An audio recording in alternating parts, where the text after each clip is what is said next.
Good afternoon everybody and welcome to the stream.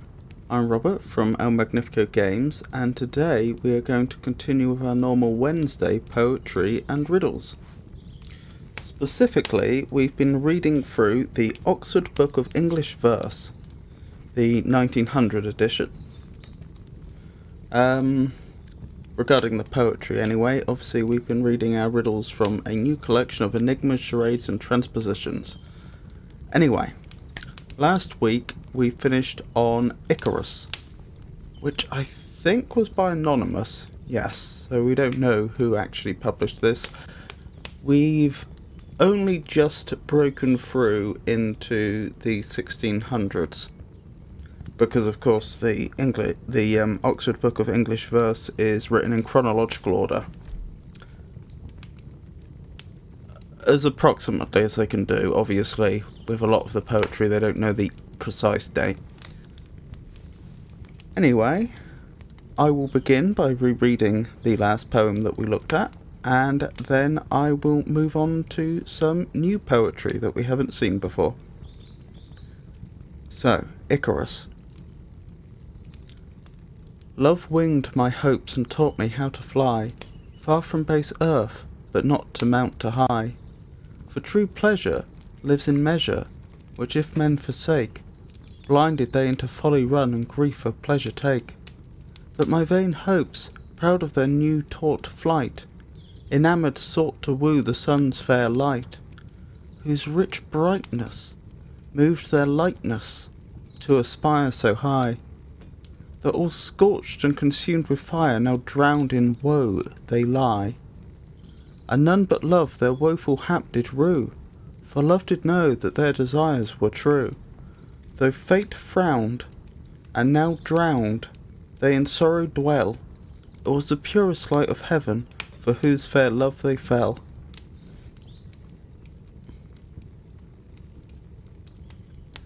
Which is quite a interesting poem, although a little dense. Anyway, moving on to our the first poem that we haven't seen before, Madrigal. from Davidson's Poetical Rhapsody, 1602. Naturally, the poem itself may be, and probably is, slightly older. My love in her attire doth show her wit, it doth so well become her, for every season she have dressing fit, for winter, spring, and summer. No beauty she doth miss, when all her robes are on, but beauty's self she is, when all her robes are gone. Goodness. I think here we are actually seeing an interesting historical point, which is that a lot of the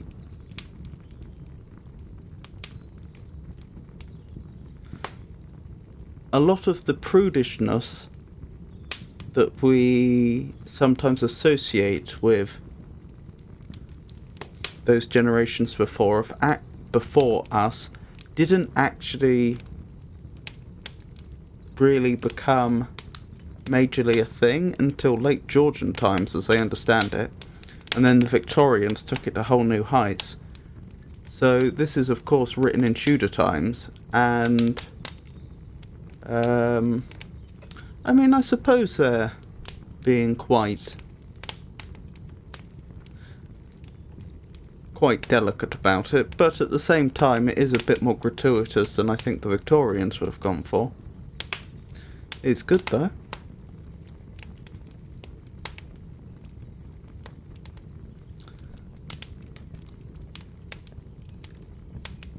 We appear to have an AB rhyming scheme.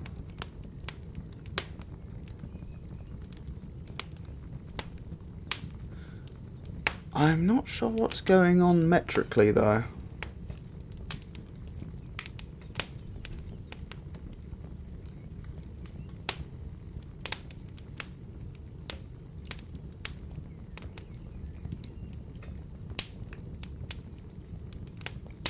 Yeah.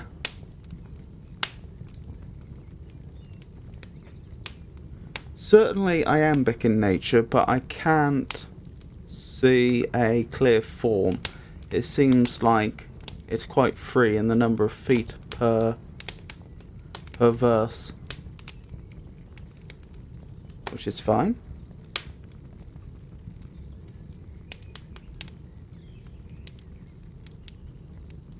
Yeah, it's very nice little poem. Anyway, on to the next one. How can the heart forget her? Oh, I should point out, for those who perhaps are new to my streams, I am always available to read comments and discuss. If you have anything you've noticed and would like to point out, or anything you'd like to discuss, or anything you're not sure about, please leave a comment and I will look at it as soon as I can. Anyway, so another poem by Anonymous, also from Davidson's Poetical Rhapsody, 1602. How can the heart forget her? At her fair hands how have I grace entreated, with prayers oft repeated, yet still my love is thwarted. Heart, let her go, for she'll not be converted. Say, shall she go? Oh no, no, no, no, no. She is most fair, though she can be marble-hearted. How often have my sighs declared my anguish, wherein I daily languish, yet still she doth procure it. Heart, let her go, for I cannot endure it. Say, shall she go?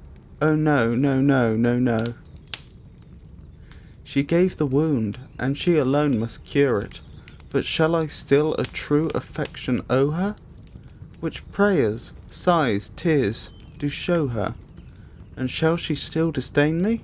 Heart, let her go, if they no grace can gain me.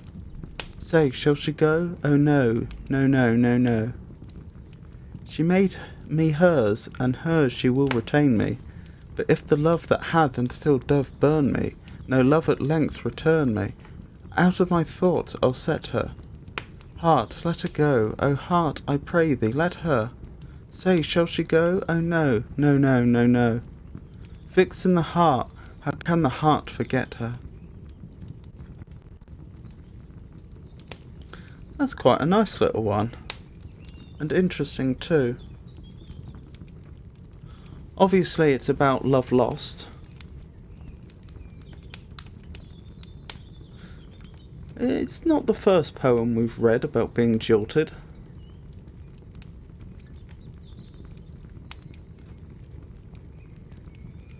But unlike a lot of the romantic poetry which is to come, it certainly doesn't seem to fixate on death. It does seem to be a simple jilting, as opposed to a lover who has passed on.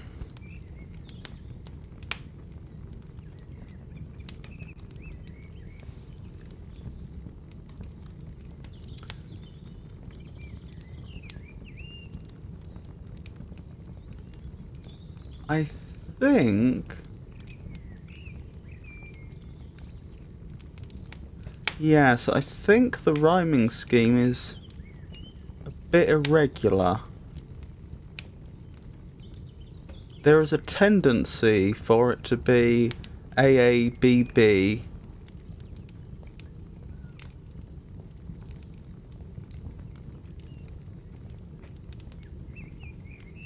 BB,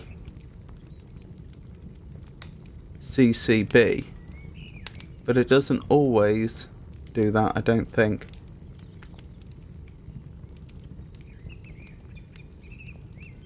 Ah, like here, we have anguish, languish, then it, and then it again. And certainly the meter doesn't seem to be regular. I don't think this is following any fixed form. Actually, perhaps what I'm saying is technically incorrect. Because I suppose a meter doesn't have to be... I suppose you don't necessarily have to follow a fixed form to have a consistent meter. So what I'm getting at is, again, we have the different lines having a different number of feet. But I do think it is still broadly iambic. Although not entirely. For example, heart, let her go. That is surely trochaic. But shall I still a true affection owe her? Should that be iambic? Probably should be, shouldn't it? So yeah, I suppose there is some irregularity in the meter. Wait, is there any possibility that this is a trochaic substitution? Heart, let her go. If they no grace can gain me. Yes, it could be trochaic substitution, couldn't it? In fact, it probably is. So yeah, I'm going to say it's iambic. I suspect most of the poetry we're going to read today is going to be broadly iambic. I think I've said about all I can about that poem. Obviously, if you have any comments, please leave them. But we shall move on to the next poem, which is also by Anonymous. But this is from John Dowland's third and last book of Songs or Airs, 1603. And it is entitled Tears. Weep you no more, sad fountains. What need you flow so fast? Look how the snowy mountains heaven's sun doth gently waste. But my son's heavenly eyes view not your weeping, that now lies sleeping, softly, now softly lies sleeping. Sleep is a reconciling, a rest that peace begets. Doth not the sun rise smiling, when fair at even he sets? Rest you then, rest, sad eyes, mount not in the weeping, while she lies sleeping. Softly, now softly lies sleeping. Funny would make the point that the previous poem didn't appear to be about a lover who has passed on, because this one certainly does seem to be.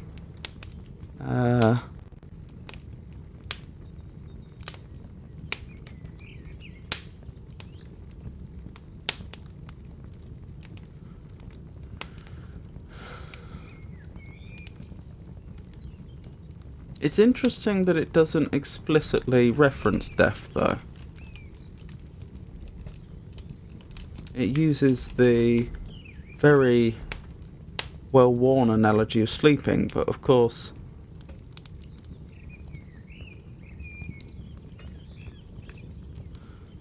but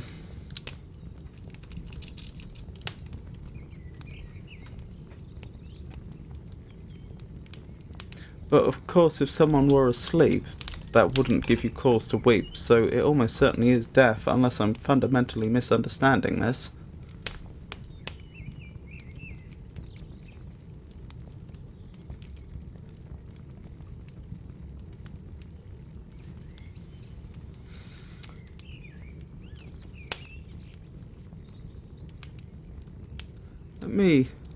Let me read it once more.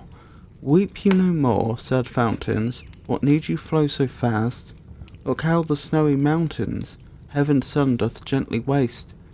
But my son's heavenly eyes view not your weeping, that now lies sleeping. Softly, now softly lies sleeping. Sleep is a reconciling, a rest that peace begets. Doth not the sun rise smiling, when fairer even he sets? Rest you then, rest, sad eyes, mount not in weeping, while she lies sleeping. Softly, now softly lies sleeping. Yes, it's fairly clear, isn't it? Particularly at the end where it says, while she lies sleeping. I was trying to... I was entertaining the idea briefly. Could it be that this is a poem more generally about sadness, and it's actually the speaker that's falling asleep, which acts as a respite from the sadness? But it's possible that some of the poem could be making that illusion, but I think the end is fairly clear. This is about someone who's passed on. If you disagree, by all means, leave a comment. So yes.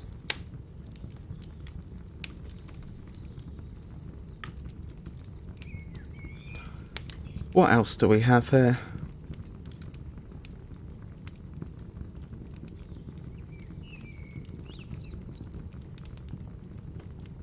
Is this trochaic? Well, sleep is a reconciling, is iambic but with a trochaic substitution at the start. A rest that peace begets. Yeah, that's iambic, isn't it? So what should be... where should the stresses fall on verses like, what need you flow so fast? Oh, I guess that's just a trochaic substitution at the start, isn't it? Look how the snowy mountains. Look how the snowy mountains. It's interesting that it's got a feminine ending. Heavens, sun doth gently waste. Ah, it's got a feminine ending. But then the following line appears trochaic but has a masculine ending. It's almost as though it's one long line. Look how the snowy mountains, heaven's sun, doth gently waste.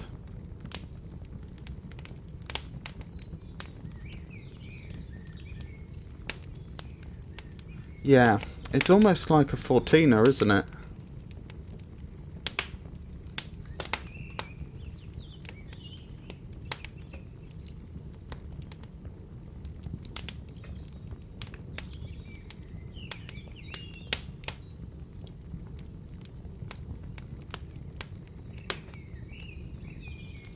But the first two verses don't work in the same way. Weep you no more, sad fountains. Feminine ending. What need you flow so fast?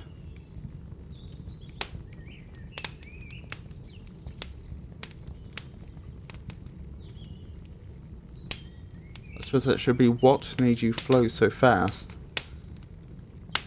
Would it be what need you flow so fast, or what need you flow so fast? Probably the first one, what need you flow so fast. So yeah, they're both iambic, with a trochaic substitution on the first line. But they don't match up to create a consistent 14er. Oh, that's because there's not 14 syllables, is there? There's only 6 on the second verse. What need you flow so fast? Huh.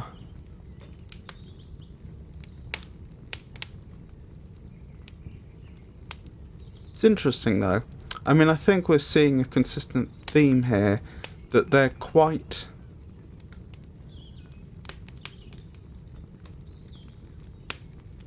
free with how many feet they put per line, but they seem to be, broadly speaking, sticking to a meter.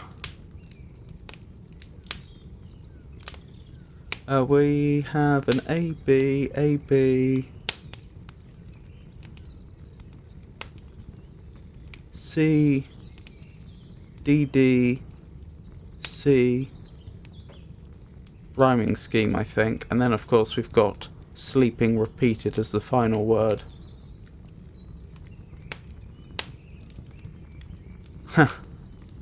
I just noticed they wanted the final two verses of both stanzas to be softly. Now softly lies sleeping, which is fair enough. Repetition is a very common strategy in poetry. There is a proper name for that, isn't there? More than just repetition. If you actually repeat whole lines again, I've forgotten what, throughout a poem, I've forgotten what that's called. But because of that, they've been forced to rhyme the fifth verse of each stanza with lies, and so they've gone with eyes in both cases.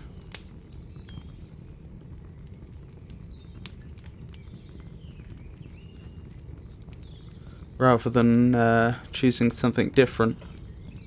Anyway, I think this one has probably also been analysed to death.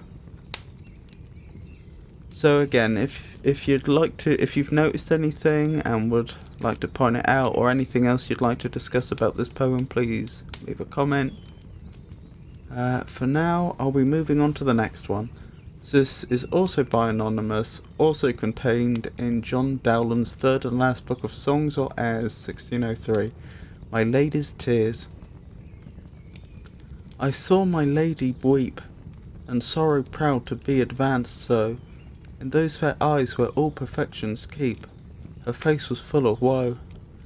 But such a woe, believe me, as wins more hearts than mirth can do with her enticing parts. Sorrow was there made fair, and passion wise, tears a delightful thing, silence beyond all speech, a wisdom rare, she made her sighs to sing, and all things with so sweet a sadness move, and so made my heart at once both grieve and love. O fairer than aught else the world can show, leave often time to grieve, enough, enough, your joyful look excels. Tears kill, the heart believe, O strive not to be excellent in woe, which only breeds your beauty's overthrow.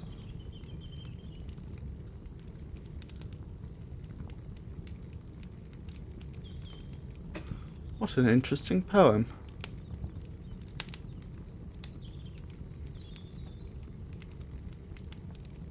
Again, I would note, lines like, than mirth can do with her enticing parts, I don't think you would see in poetry written 200 years later. English poetry, I should say.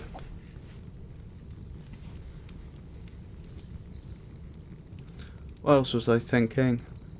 I noted the I rhyme of move and love. That was interesting. I find it hard to believe that this is down to pronunciation differences. I think it's very unlikely they used to pronounce move, move, or conversely, love as luve.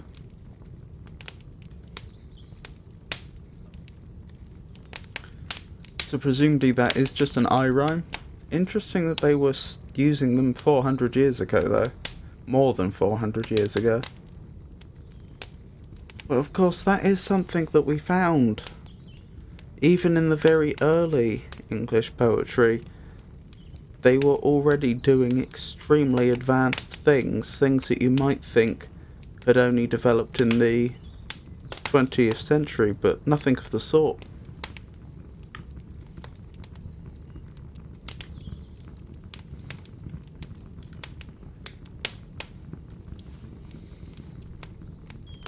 Again, rhyming is present.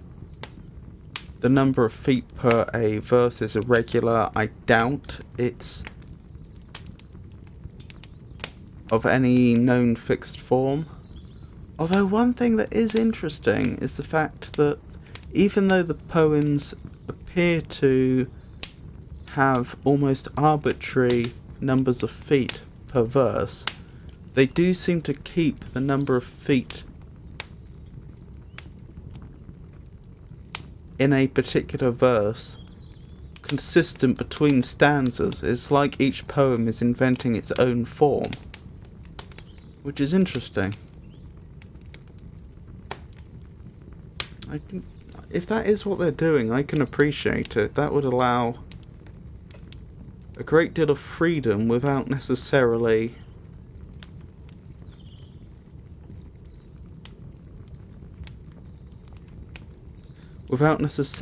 making the poetry so free that it loses some of its power.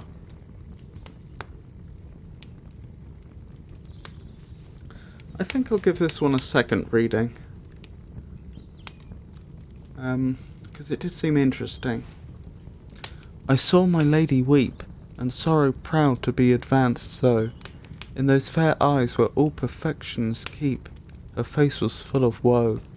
But such a woe, believe me, as wins more hearts than mirth can do with her enticing parts.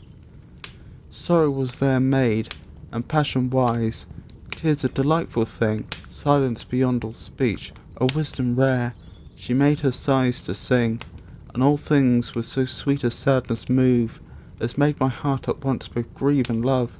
O fairer than aught else the world can show, leave often time to grieve, enough, your joyful looks excels, tears kill, the heart believe, O strive not to be excellent in woe, which only breeds your beauty's overthrow.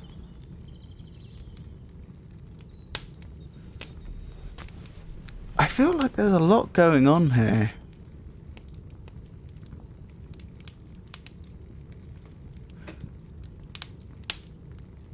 Having reread it, the verse "than mirth can do with her enticing parts" is even more interesting than I initially thought.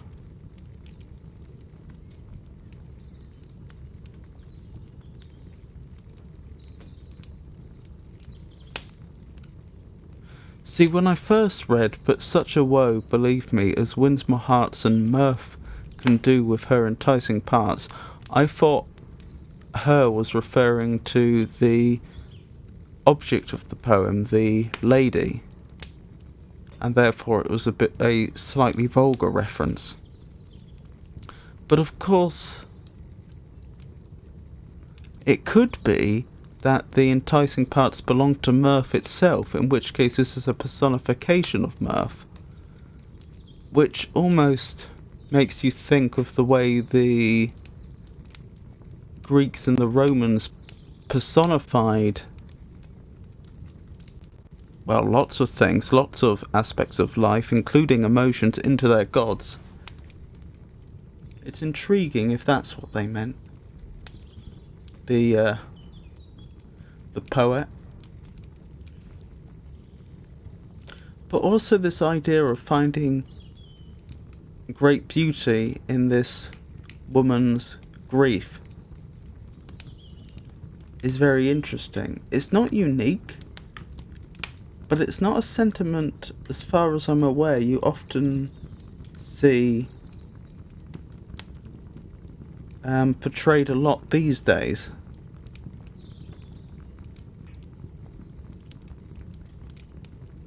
And then you have how the poem concludes, "O strive not to be excellent in woe, which only breeds your beauty's overthrow."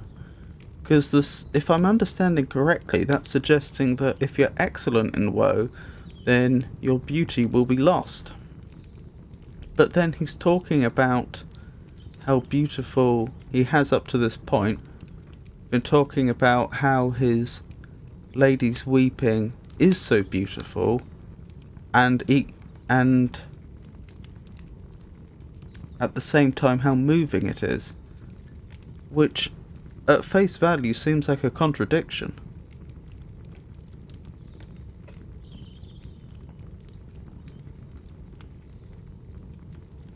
Or is the suggestion that because she is so beautiful, that makes her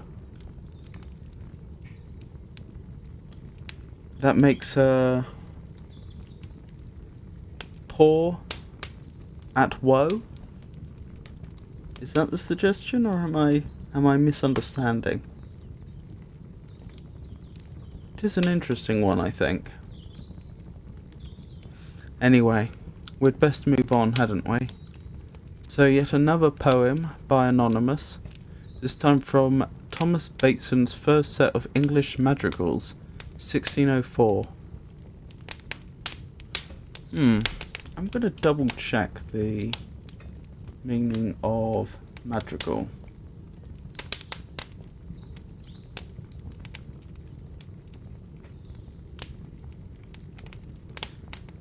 I'd thought that it was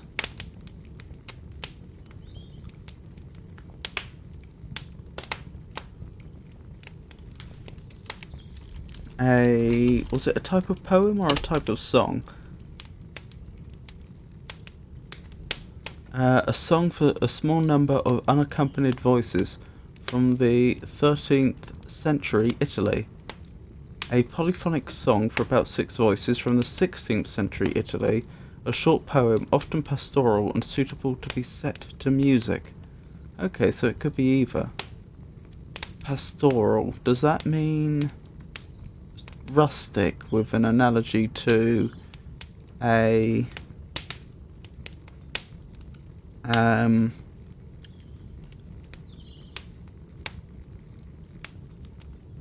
parish? Or is that completely unrelated? Oh, from shepherd. Okay, nothing to do with a parish then. Offer pertaining to shepherds or herders or other livestock, relating to rural life and scenes in particular of poetry. Okay, yes, so it does relate to rural life. Interesting. See, I suspect these definitions aren't completely unrelated. As we know, poetry was originally, or at least Western poetry came out of ancient Greek poetry, ultimately, which was originally set to music. Specifically, the lyre. And that's where we get words like lyrical from. And so there is and has been a strong link between music and poetry, because they sort of both sprang out of this single ancient Greek art, as I understand it, and just went in different directions, but at the same time there was a lot of cross-pollination along the over the years. So it does make me wonder if these songs that are being referred to would have been of a pastoral nature. Anyway, that is interesting. But the focus should probably be on the poem itself. So, this is called Sister Awake. Sister, awake, close not your eyes. The day her light discloses, and the bright morning doth arise out of her bed of roses. See the clear sun, the world's bright eye, in at our window peeping. Lo, how he blushes to espy us idle wenches sleeping. Therefore awake, make haste, I say, and let us, without staying, all in our gowns of green so gay, into the park a-maying. Very, very interesting. This is obviously a poem from a female perspective. You know, I had thought we had seen some poems from a female perspective in the book so far, but off the top of my head, I'm struggling to think of one.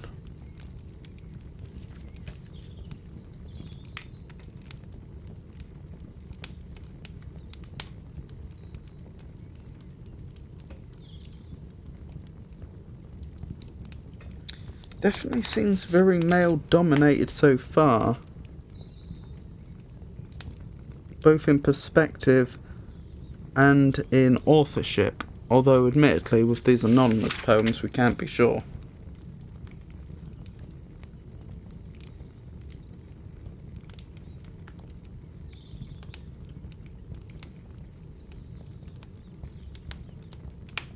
Anyway, so it's interesting in that respect.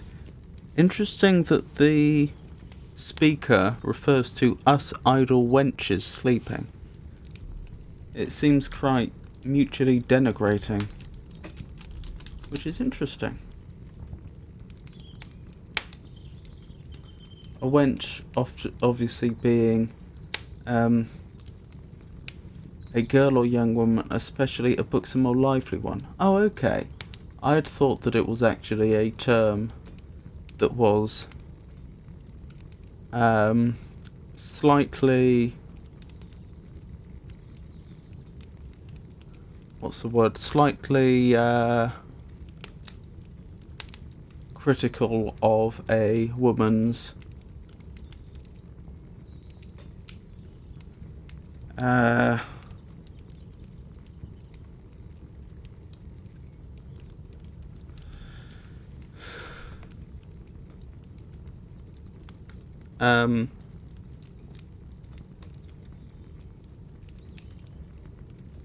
sexual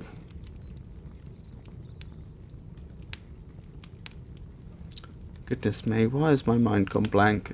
Slightly critical of a woman's, the freedom a woman takes with her sexual encounters, but that doesn't appear to be the case.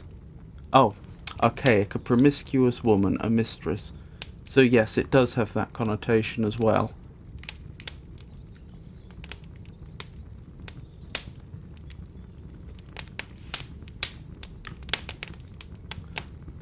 That would have been a much more concise way to say it, wouldn't it?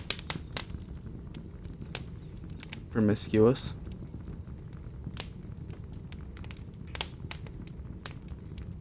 Anyway, so yes, that could be seen as slightly offensive, but it's being applied both to the speaker and the person spoke of, and I'm aware of plenty of people that do that today, so that's very interesting.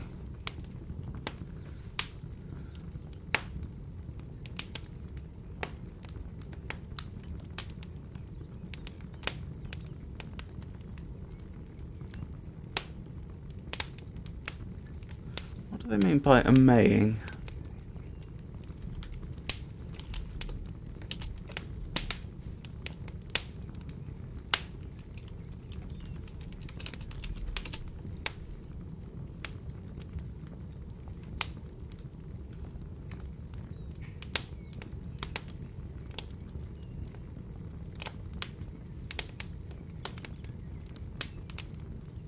There's a word amay, which means to dismay, confound, be dismayed, but somehow that seems unlikely.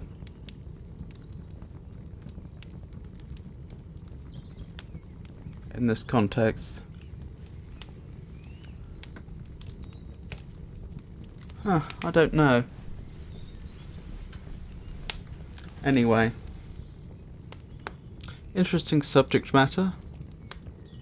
That of waking up and just getting on with the day. ABAB rhyming scheme. I think this is a ballad. It is. It's a ballad.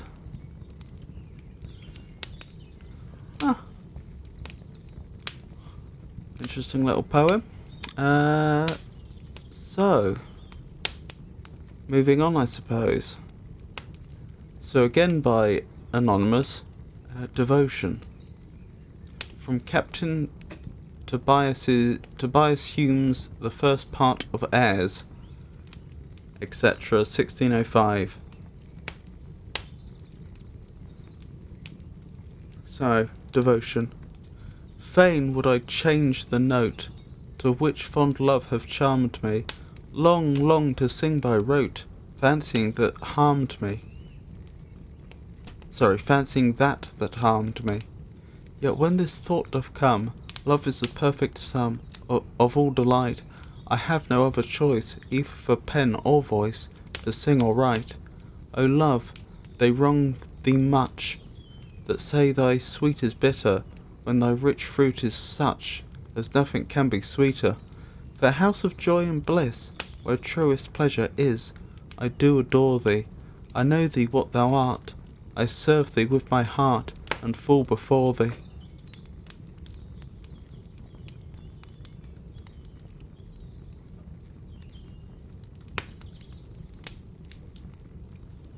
Again, rhyming is present. Meter is, but it seems fairly irregular as to the number of feet per line.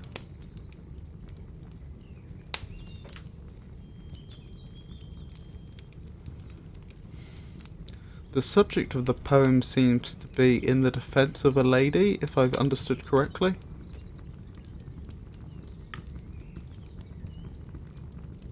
What do they mean by feign?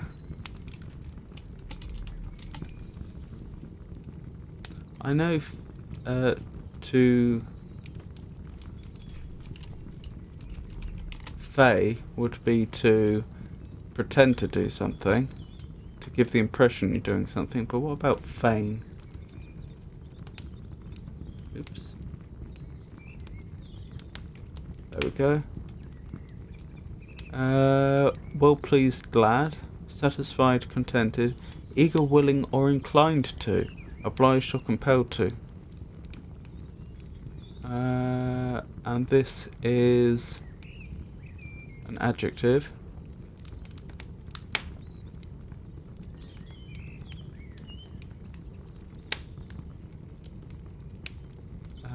With joy, gladly, by will or choice, as an adverb.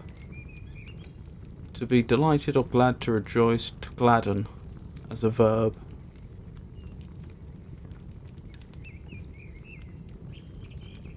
So it's indicating that the speaker would be happy to change the note to which fond love hath charmed them.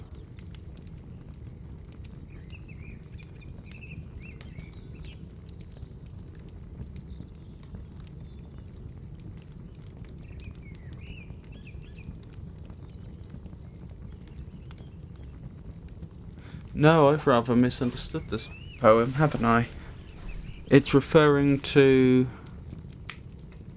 being addicted to a love which is bad for you. Presumably loving someone that is having a negative impact on your life. Doesn't that seem ever so modern?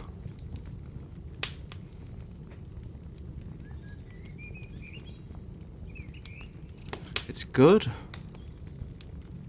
I think I'll read it once more. Fain would I change that note to which fond love hath charmed me, long, long to sing by rote, fancying that harmed me. Yet when this thought doth come, love is to the perfect sum of all delight.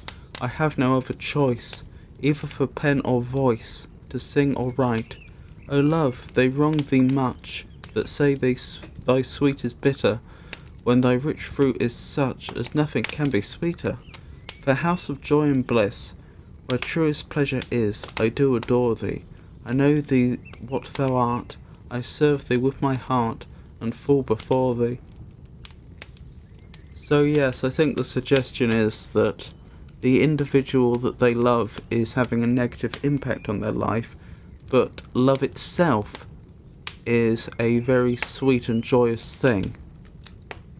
And it's a criticism of those that would besmirch the reputation of love,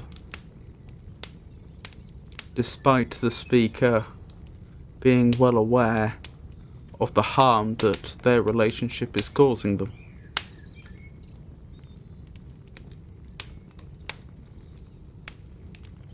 Anyway, moving on. So, also by Anonymous, since first I saw your face, from Thomas Ford's Music of Sundry Kinds, 1607. Sundry. So that would be of various kinds, of an assortment. So, since first I saw your face, I resolved to honour and renown thee. Sorry. Let me try again. Since first I saw your face, I resolved to honour and renown ye. If now I be disdained, I wish my heart had never known ye. What? I that loved and you that liked, shall we begin to wrangle? No, no, no, my heart is fast and cannot disentangle. If I admire or praise you too much, that fortune may forgive me. Or if my hands had strayed but a touch, then justly might you leave me. I asked you leave, you bade me love. Is now a time to chide me? No, no, no, I'll love you still, what fortune e'er betide me. The sun whose beams most glorious are, rejecteth no beholder, and your sweet beauty, past compare, made my poor eyes the bolder. Where beauty moves and wit delights, and signs of kindness bind me, where, oh there, where'er I go, I'll leave my heart behind me.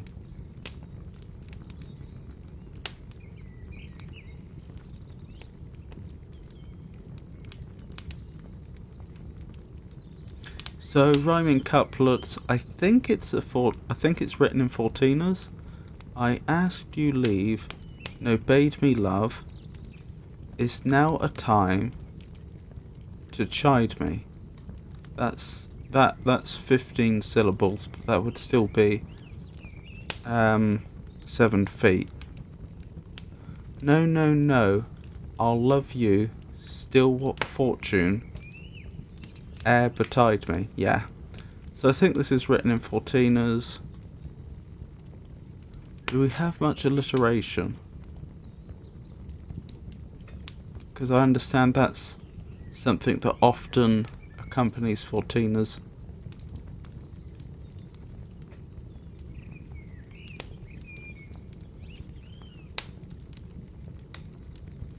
I don't think so. Fault you may forgive, perhaps?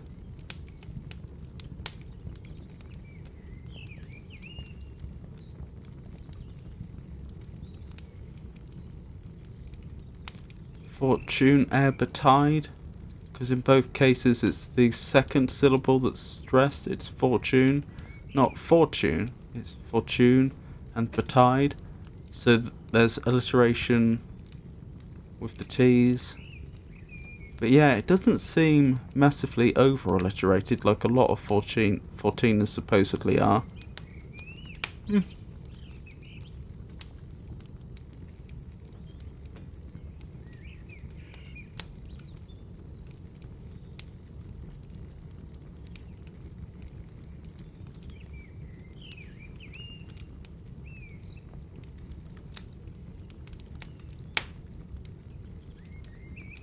And of course, it is a poem about being deeply in love. There's many, many of those. Where was it? There was something else I was going to point out.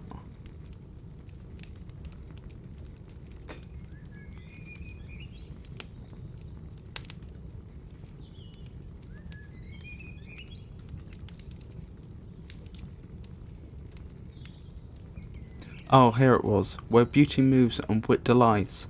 I could be wrong. I think this is the first reference we've seen to wittiness. Wittiness would become a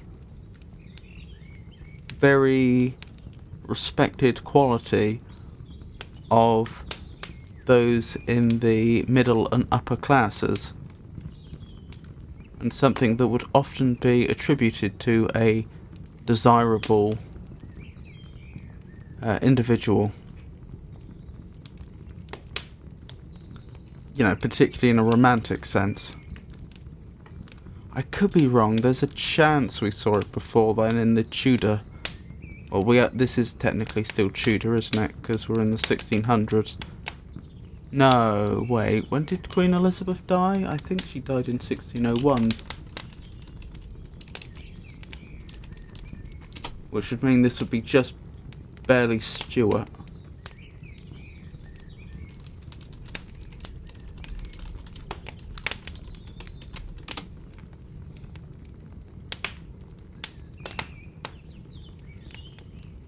No, I was mistaken. She died in 1603. But yeah, that still makes this just barely Stuart, although admittedly the poem itself may well have been written before, a good deal before it was published. Anyway, whether it's Tudor or not isn't important. The point I was going to make is I may be mistaken about this being the first reference to wit. I wouldn't be surprised if there were some in some of the early Tudor poems we looked at, but it is notable for that reason, because I suspect this is something that will be coming up more in the future. I just happened to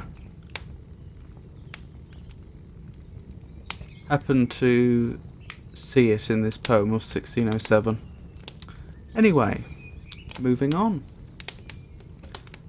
So this is a poem called There Is a Lady Sweet and Kind, also from Tom Ford's Music of Sundry Kinds, 1607. There is a sweet lady... Sorry. Oh my goodness, I've already made a mistake. Let me try again. There is a lady sweet and kind, was never face so pleased my mind. I made a mistake again, I said faced instead of face, didn't I? Goodness me. Why can't I speak all of a sudden? Right. Third time. There is a lady sweet and kind, was never face so pleased my mind. I did but see her passing by, and yet I love her till I die. Her gesture, motion, and her smiles, her wit, her voice my heart beguiles my heart I know not why, and yet I love her till I die. Cupid is winged and doth range, her country so my love doth change, but change she earth or change she sky, yet will I love her till I die.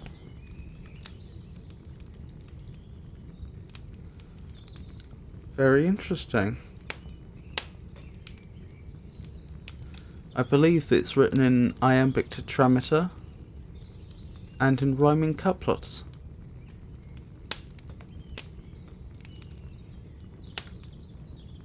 Fairly simplistic poem in terms of sentiment, I think. Love at first sight,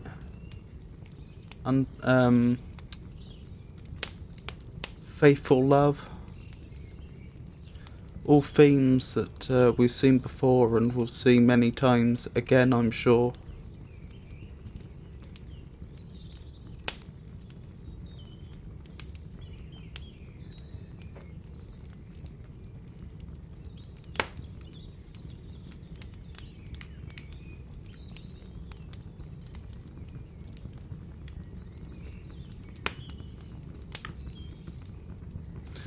The last stanza has me a little stumped. Cupid is winged and doth range her country, so my love doth change. But change she earth or change she sky, yet will I love her till I die.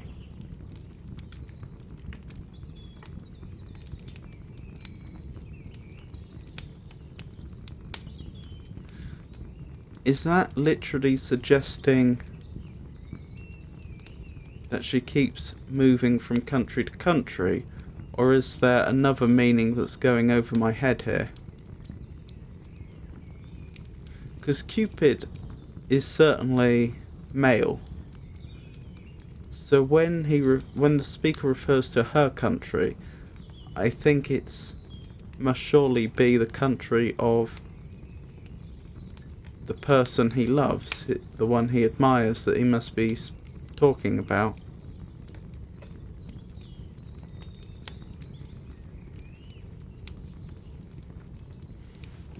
So yes, I think that may just be suggesting that his love for her is not conditional on space.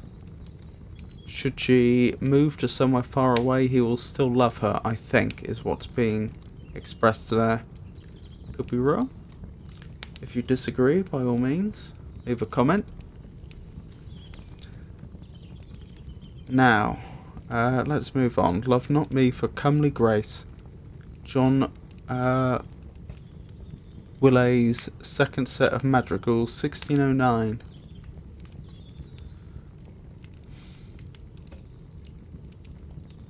That almost sounds Shakespearean, doesn't it? Love not me for comely grace. Presumably it isn't though, since it's attributed to Anonymous. So, love not me for comely grace, for my pleasing eye or face, nor for any outward part, no, nor for a constant heart, for these may fail or turn to ill, so thou and I shall sever. Keep therefore a true woman's eye, and love me still, but know not why. So hast thou the same reason still to dote upon me ever.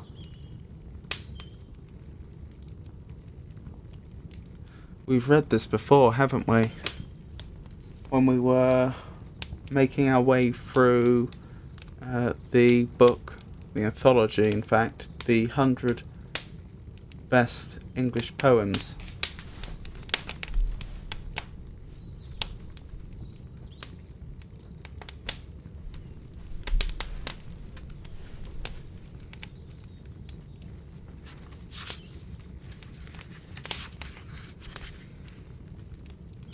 Where was it?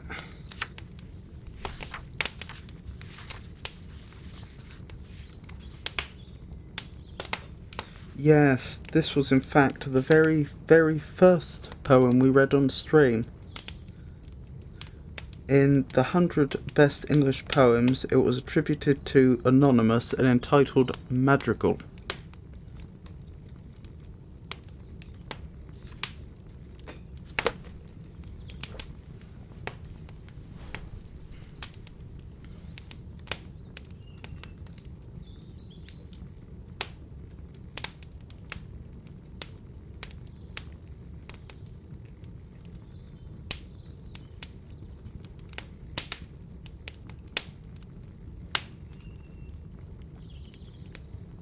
I've just noticed most of these lines seem to have 7 syllables.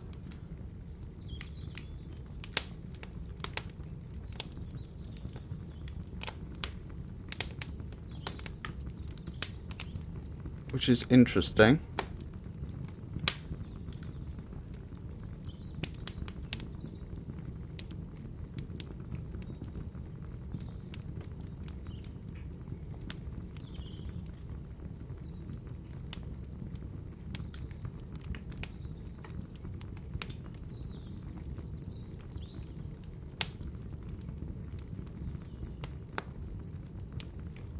Yes, I think it's all trochaic, but trochaic with a masculine ending.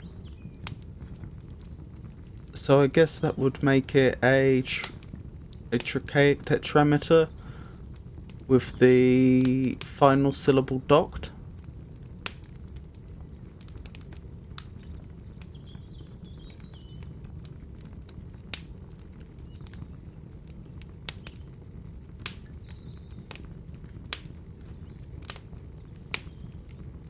though certainly not all of it is, to dote upon me ever.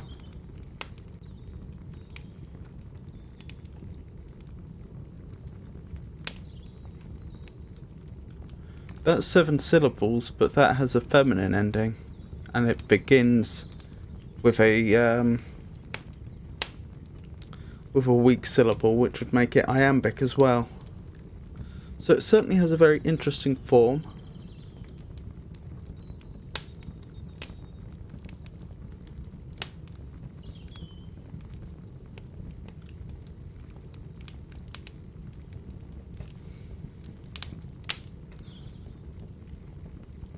Yes, and there's some rhyming couplets here, but we also have the lines which are indented. Specifically, I'm thinking the lines, "For these may fail or turn to ill, so thou and I shall sever, and so hast thou the same reason still to dote upon me ever." Those rhyme as well, ill and still and sever and ever.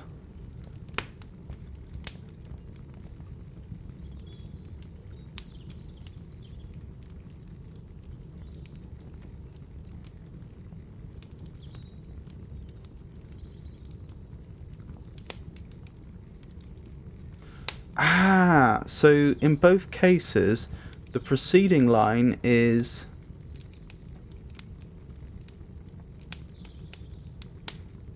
eight syllables, and it's trochaic, and then we have the iambic line that follows. So it's almost as if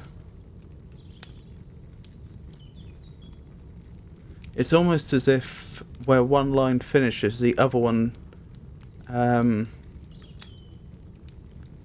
wait, is that right? "For these may fail or turn to ill, so thou and I shall sever.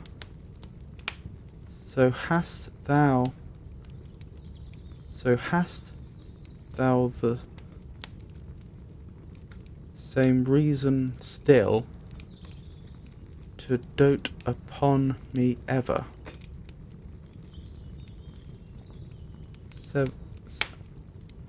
So thou and I shall sever. Yes.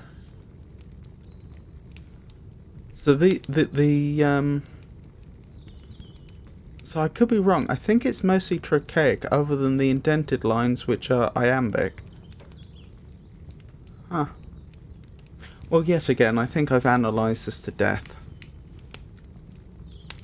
As for the meaning of the poem, the message, the moral, whatever you will, it doesn't seem the most commendable, in so much as it seems to be requesting unconditional love, but not granting it, which seems a little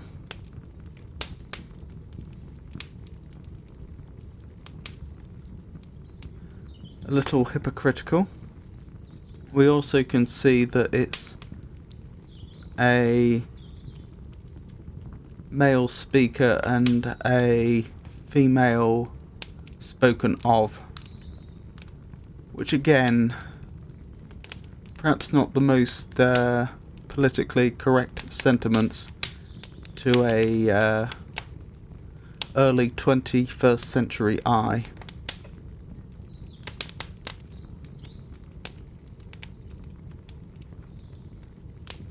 But it's certainly consistent with the themes of the ideal woman being one of true faithful heart, which is something that we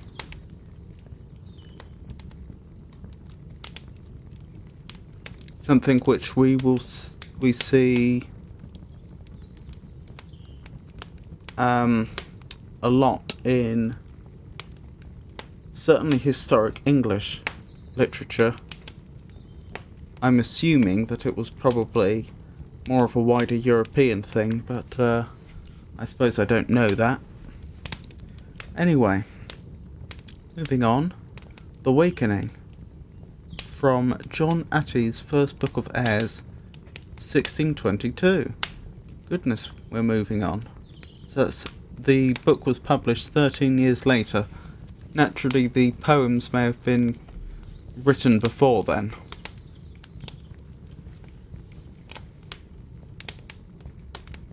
So, The Awakening. On a time the amorous Sylvie said to her shepherd, "Sweet, how do ye? Kiss me this once, and then God be with ye, my sweetest dear.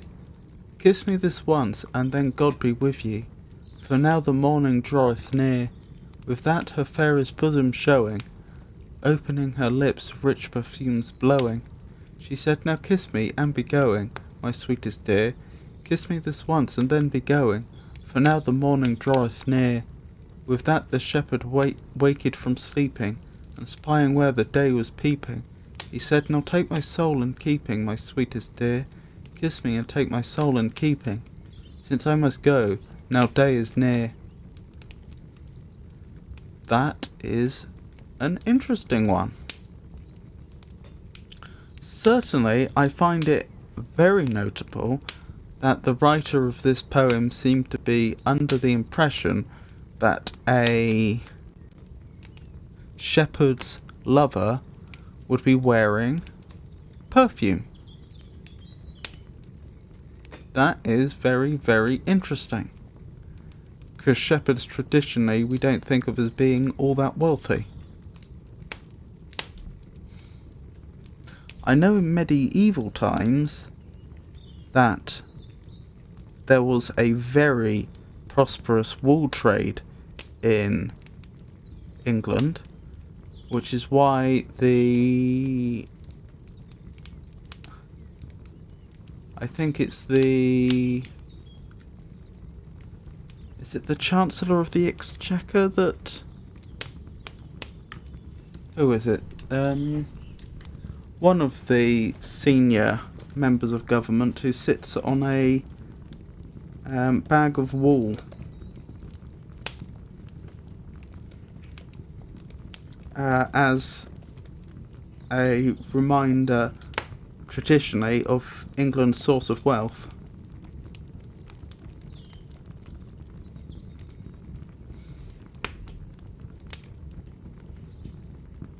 This was apparently ordered by the king a very long time ago, if I recall correctly. Oh, the Lord Speaker. The wool sack is where the Lord Speaker in the House of Lords sits and resembles a large square cushion covered in red cloth.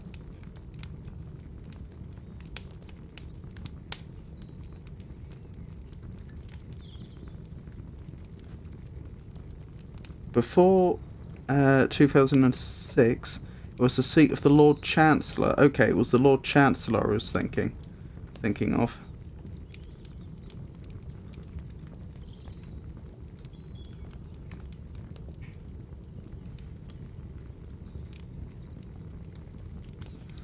In the 14th century, King Edward III said that his Lord Chancellor, whilst in council, should sit on a wool bale, now known as the wool sack, in order to symbolise the central nature and great importance of the wool trade to the economy of England in the Middle Ages. That's from Wikipedia. So the point I was going to make is I don't know how bustling the wool trade would have been in England in 1622, and I don't know how much of that money would have made it actually to shepherds, or how much of it would have actually been taken by other groups, middlemen, possibly superiors, since I don't know to what degree shepherds would have owned their own land or have been renting it. But it raises the question, were shepherds so wealthy that their lovers would be perfumed? Or is it the case that perfume was actually cheap and freely available, which would seem surprising. Or is this just romanticizing a pastoral setting?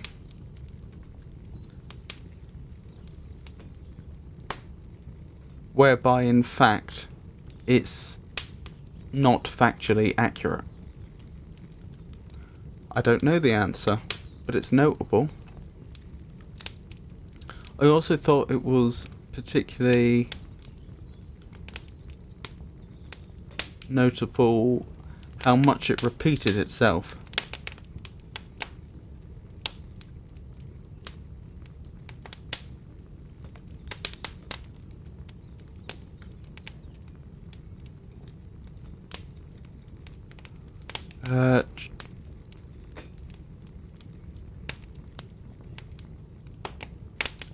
Obviously we have the line for now the morning draweth near. But then we also have the similar now day is near. And we also have my sweet dear 3 times. We have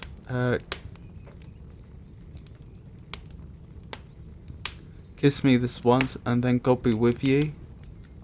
And also kiss me this once and then be going.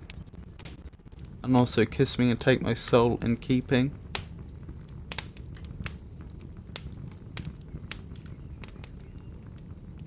Oh, we also have kiss me this once and then God be with ye up here as well.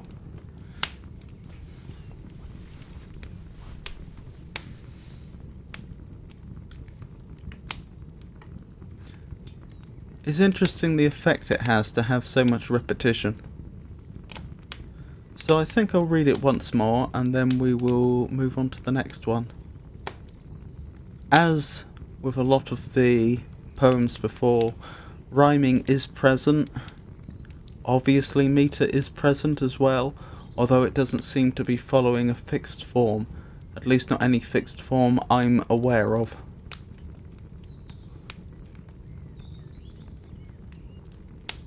Although it does seem to be fairly regular within itself, with each stanza having a similar structure.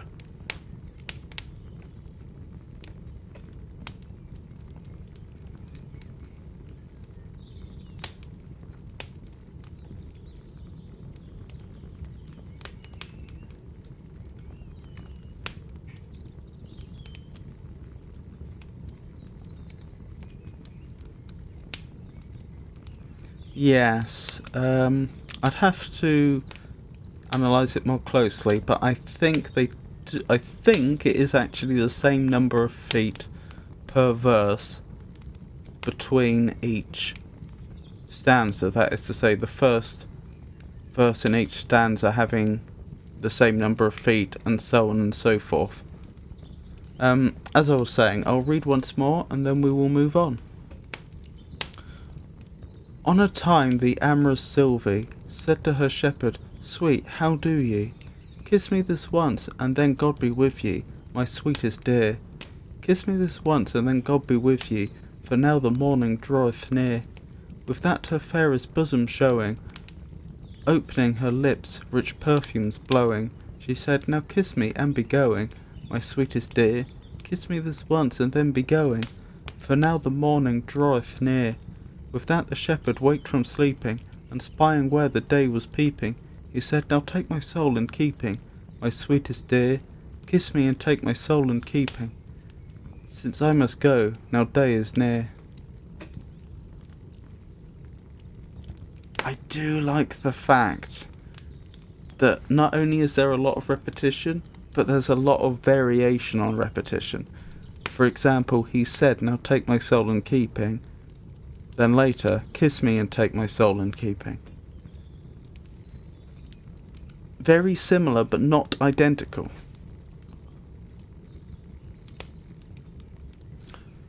Another thing I noted was that on a rereading where it says "opening her lips, rich perfumes blowing," it could be that that is actually supposed to be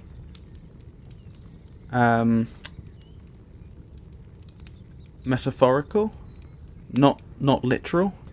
It could be that it's just saying she has wonderful breath. Potentially.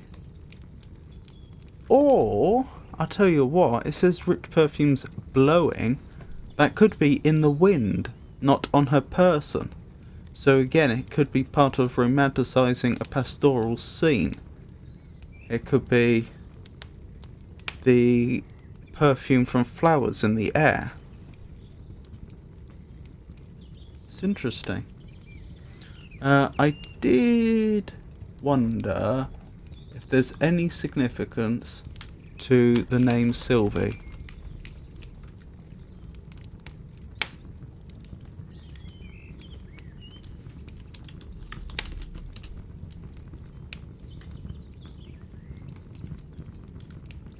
If there is, I can't find it. After a very brief search on Wikipedia and Wiktionary. I mean, it's a name, but if it has some... if it, say, is from antiquity, then I don't know what the reference is.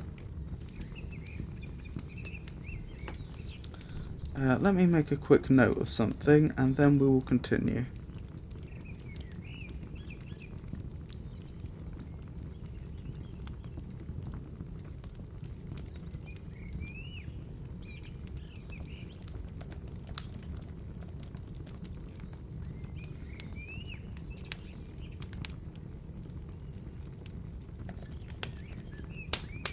Right, where was I? Sorry.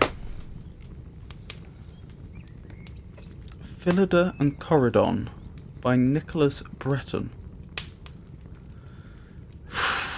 Haven't we come across those names before? Possibly not, but they sound familiar.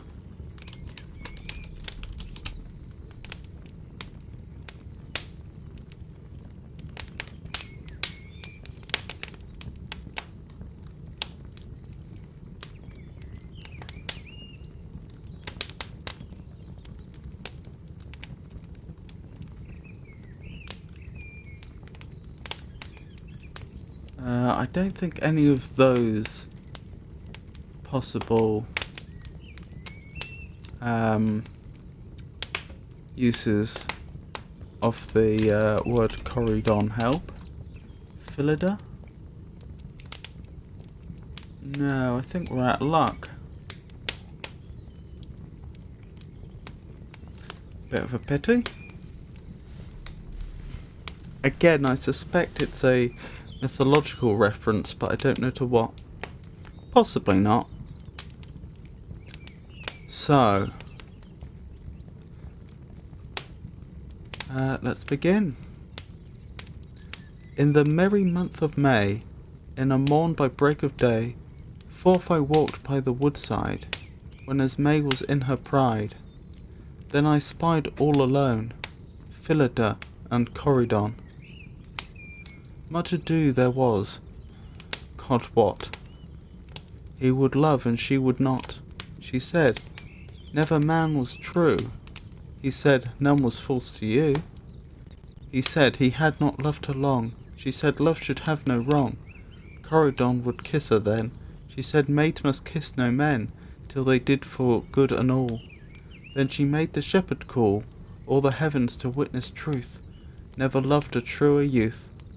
Thus with many a pretty oath, yea and nay and faith and troth, such as silly shepherds use, when they will not love abuse, love which has been long deluded, was with kisses sweet colluded, and Phillida with garlands gay, was made the lady of the May.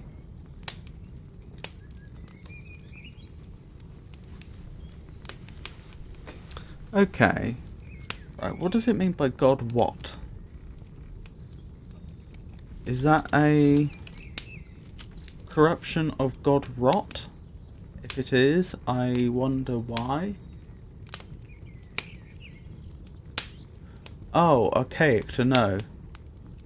So that must mean God knows. Which would surely be a blasphemy, would it not? An extension of the present tense form of wit. Interesting.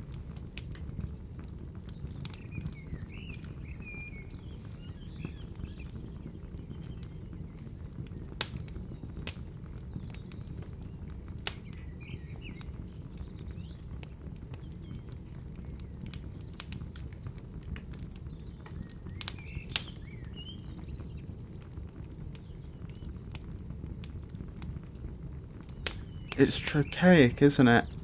Which is interesting. But with masculine endings, I think most of the verses have 7 syllables. So, a trochaic tetrameter with the final syllable docked.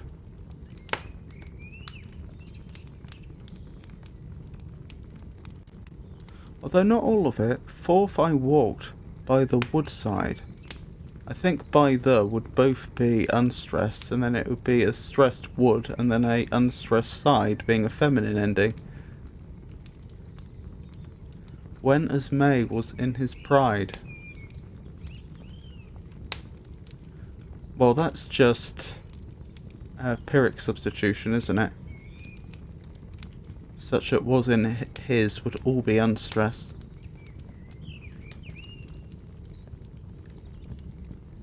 There I spied, all alone,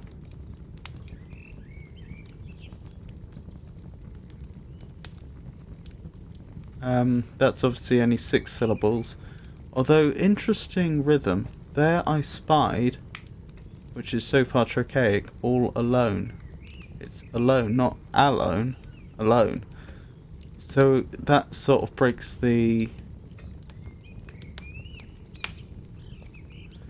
meter, doesn't it?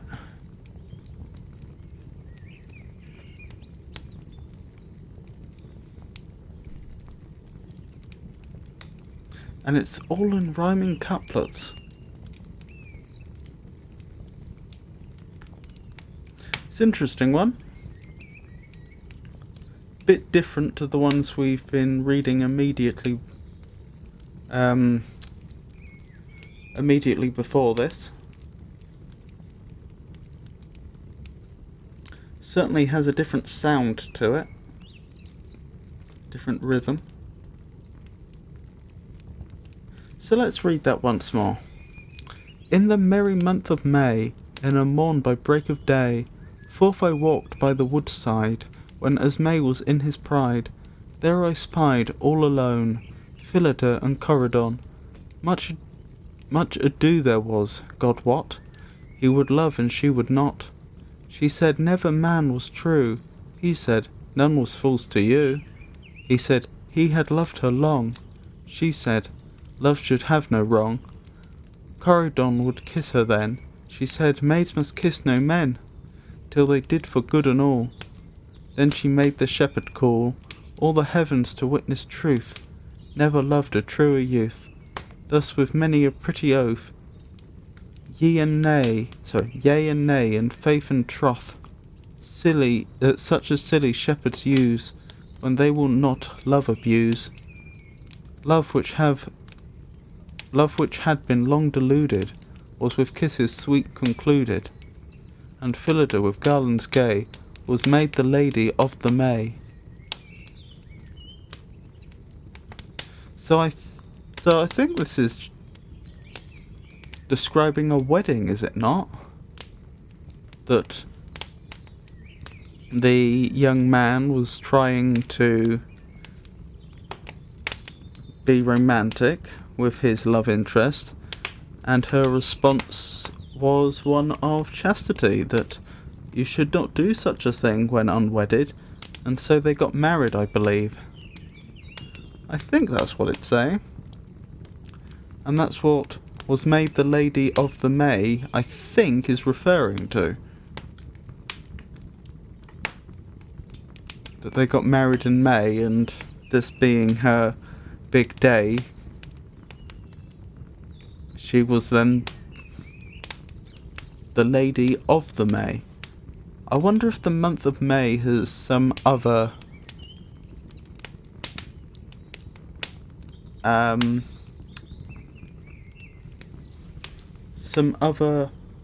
relevant connotations here that I'm missing. beyond merely being just a nice month in which to get married. Late spring.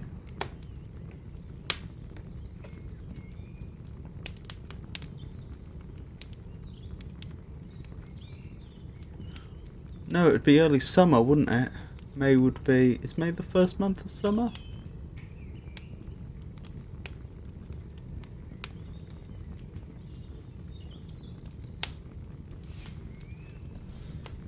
Which month is considered to be the first of summer?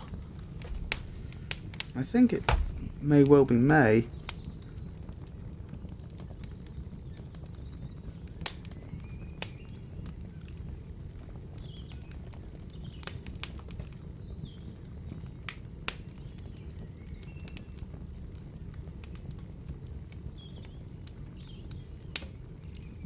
Yes, May, June and July are considered to be summer, which makes sense.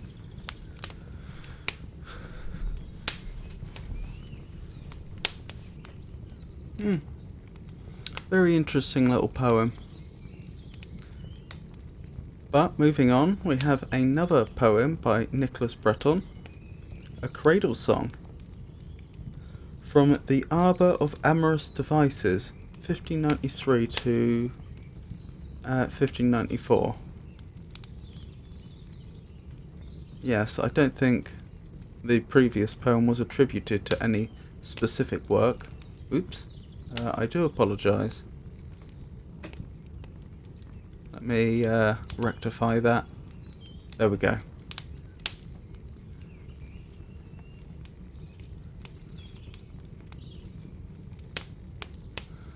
So where was I? A Cradle Song.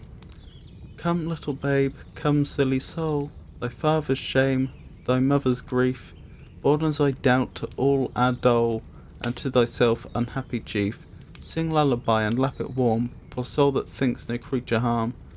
Though little thinkest and less dost know the cause of this thy mother's moan, thou wantest the wit to wail her woe, and I myself am all alone. Why dost thou weep, why dost thou wail, and knowest not yet what thou dost ail? Come, little wretch, ah, silly heart, mine only joy, what can I more? If there be any wrong thy smart, that may the destinies implore, 'twas I say, against my will, I wail the time, but be thou still. And dost thou smile, O thy sweet face, would God himself he might thee see, no doubt thou wouldest soon purchase grace, I know right well, for thee and me. But come to mother, babe, and play, for father false is fled away. Sweet boy, if it by fortune chance thy father home again to send, if death do strike me with his lance, ye mayst thou me to him commend. If any ask thy mother's name, tell how by love she purchased blame. Then will his gentle heart soon yield, I know him of a noble mind. Although a lion in the field, a lamb in town thou shalt him find. Ask blessing, babe, be not afraid, his sugared words hath me betrayed. Then mayst thou joy and be right glad, although in woe I seem to moan. Thy father is no rascal lad, a noble youth of blood and bone. His glancing looks, if he once smile, right honest women may beguile. Come, little boy, and rock asleep, sing lullaby, and be thou still. I that can do naught else but weep, will sit by thee and wail my fill. God bless my babe and lullaby, from this thy father's quality. Interesting.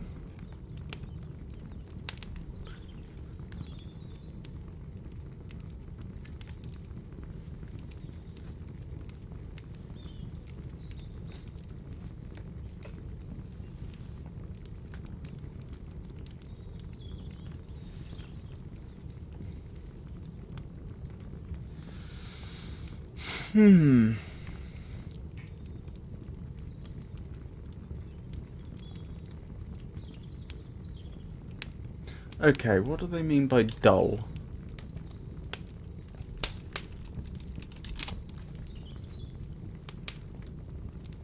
This one may need a little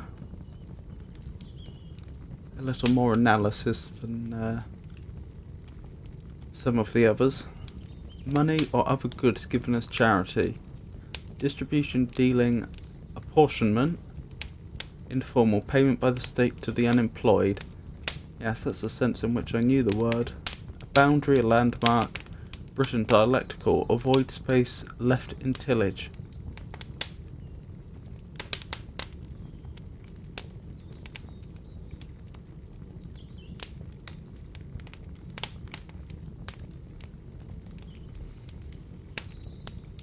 What else? A sorrow or grief, dolor.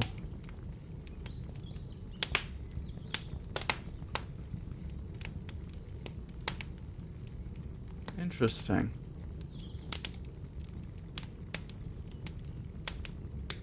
That's probably the sense in which they mean it.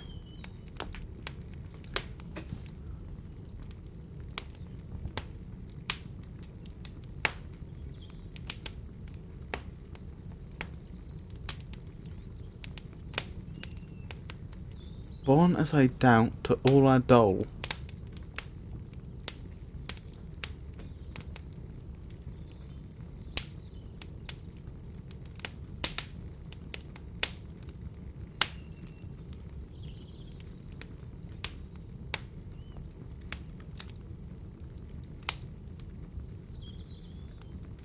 So, whose perspective is this from? Because the poem seems to describe, if I've understood correctly, a child born out of wedlock. So is this from the perspective of the husband of the woman? In which case, she was presumably either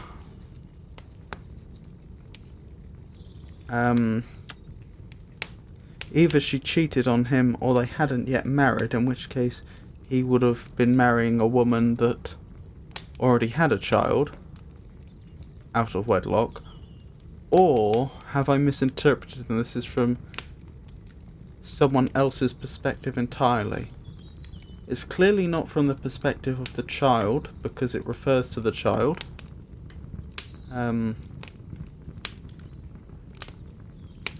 In the third person.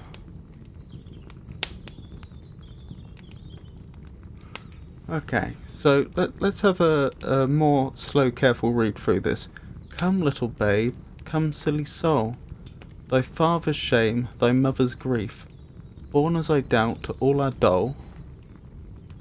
I'm still not entirely sure about this line, because referring to the father's shame and the mother's grief makes sense with the birth out of wedlock, but born as I doubt to all our dole, if dole is sorrow or grief, then why are they doubting it?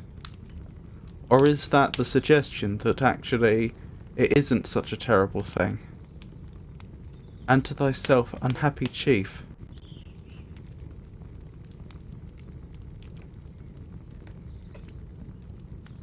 See, that line makes me think that at least the first stanza must be generally negative in outlook.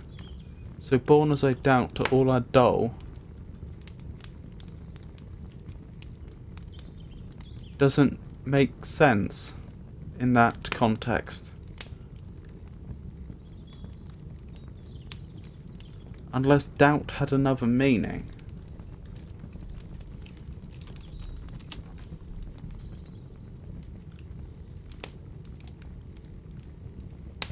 To be undecided about, to lack confidence in, to harbour suspicion about, suspect. Ah, that makes sense. Born as I suspect to all our dole. Okay, that makes perfect sense now. I get it.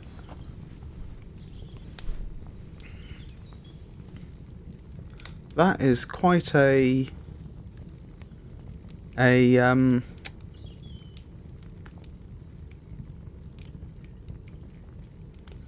oh dear.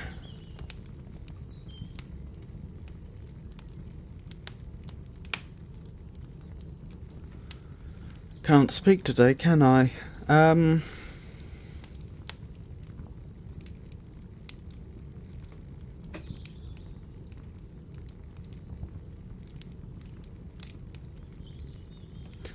That's quite a insidious little change in meaning that this word has had, isn't it?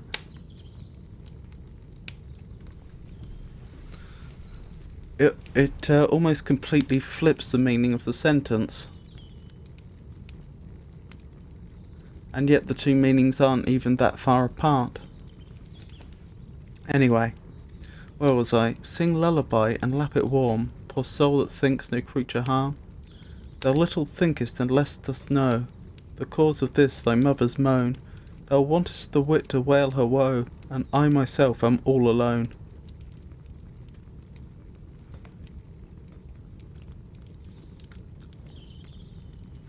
To wail her woe. Okay, what does wail mean in this context? I assume it's not wailing, as in screaming. To cry out, as in sorrow, anguish. To weep, lament, persistently or bitterly. To make a noise like mourning or crying. To lament, to bewail, to grieve over. To perform with great liveliness and force.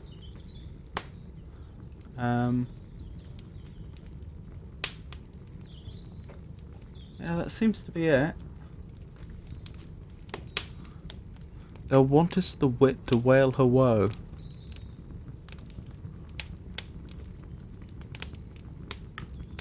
I suppose it means to lament her woe, or mourn her woe then.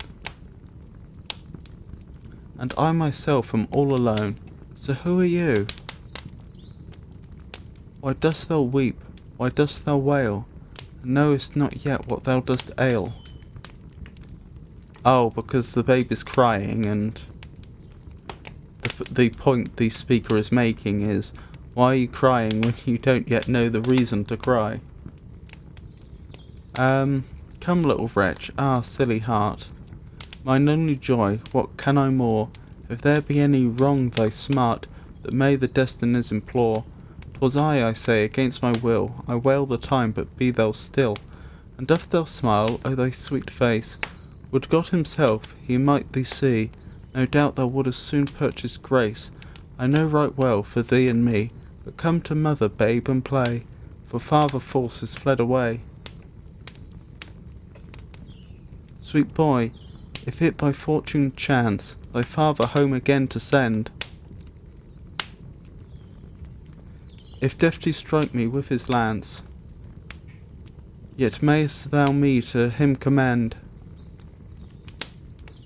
Yet mayst thou me to him commend.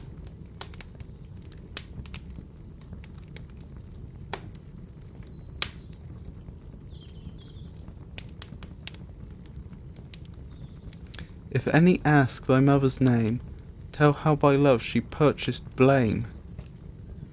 Then will his gentle heart soon yield, I know him of a noble mind. Although a lion in the field, a lamb in town, thou shalt him find. Ask blessing, babe, be not afraid, his sugared words have me betrayed. Then mayst thou joy and be right glad, although in woe I seem to moan. Thy father is no rascal, lad, a noble youth of blood and bone. His glancing looks, if he can once smile, right honest women may beguile. Come, little boy, and rock asleep, sing lullaby, and be thou still. I that can do naught else but weep, will sit by thee and wail my fill. God bless my babe, and lullaby, from this thy father's quality.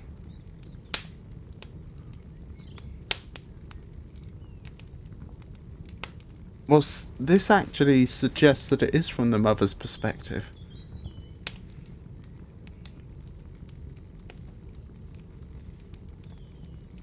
It's just odd that she'd be referring to herself in the third person.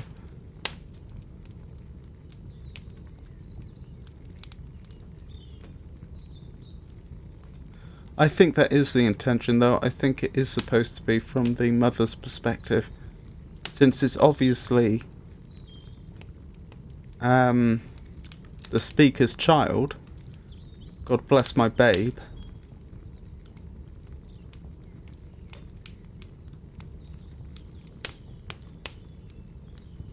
And it also speaks of the father having gone away. So yes, I suppose it must be.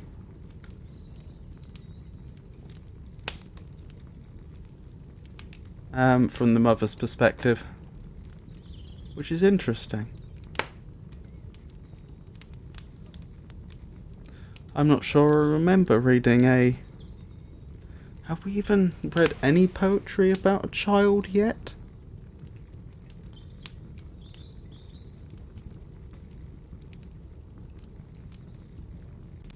Of parental love? I'm not sure we have. So this is quite unique in that regard.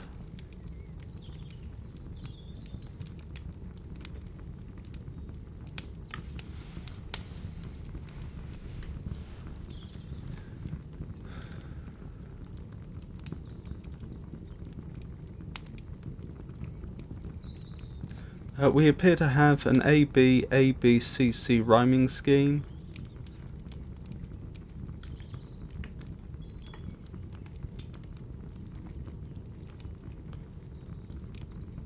And it seems to be in iambic tetrameter.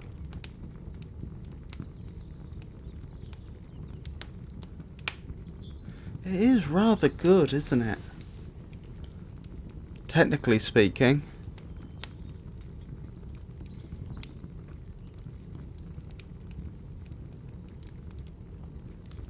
What does it mean by God bless my babe and lullaby from this thy father's quality?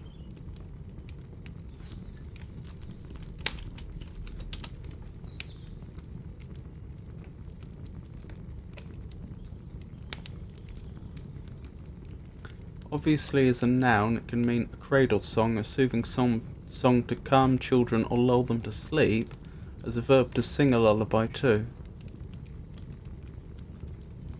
I don't understand and lullaby from this thy father's quality. No idea, unfortunately. Anyway, let's keep going. As always, if you have any comments or anything you'd like to discuss, anything you're not sure about, anything at all, by all means leave a comment and we shall look at it. So, this is The Silent Lover by Sir Walter Raleigh. Have we read anything from Sir Walter Raleigh yet? I thought we had.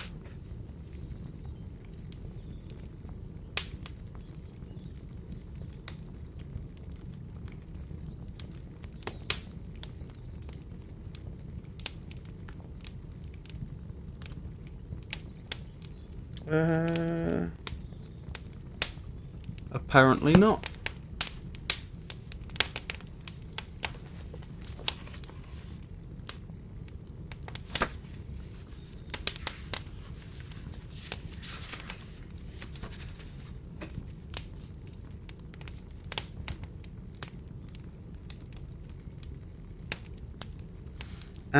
We had from the 100 Best English Poems, that anthology.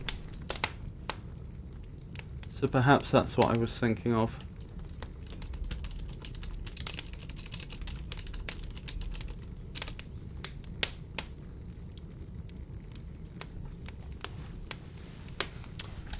Sir Walter Raleigh was an English statesman, soldier, writer and explorer, one of the most notable figures of the Elizabethan era. He played a leading part in English colonization of North America, suppressed rebellion in Ireland, helped defend England against the Spanish Armada, and held political positions under Elizabeth I.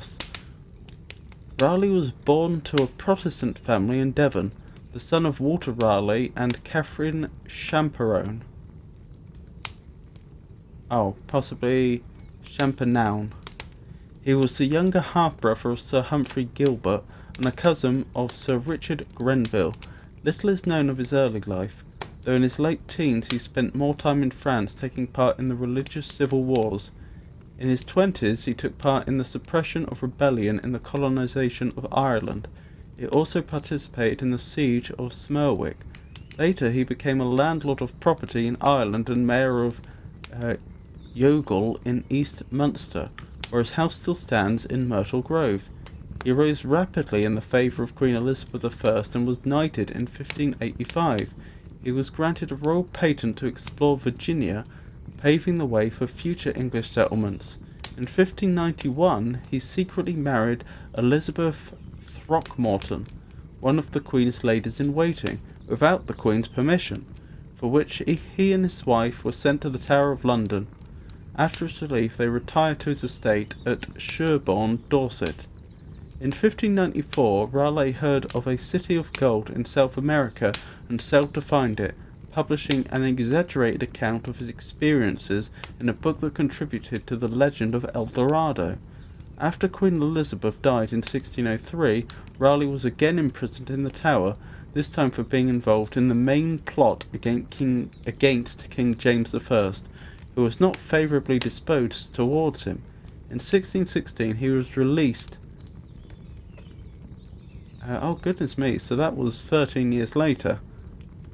He was released to lead a second expedition in search of El Dorado. During the expedition, men led by his top commander ransacked a Spanish outpost in violation of both the terms of his pardon and the 1604 peace treaty with Spain. Raleigh returned to England and, to appease the Spanish, he was arrested and executed in 1618. Goodness.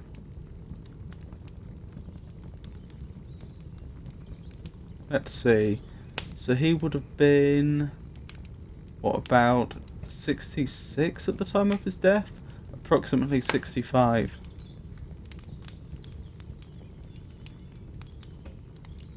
So that's who he was. Oh, I forgot to look up Nicholas Breton, didn't I? Let's do that now very quickly.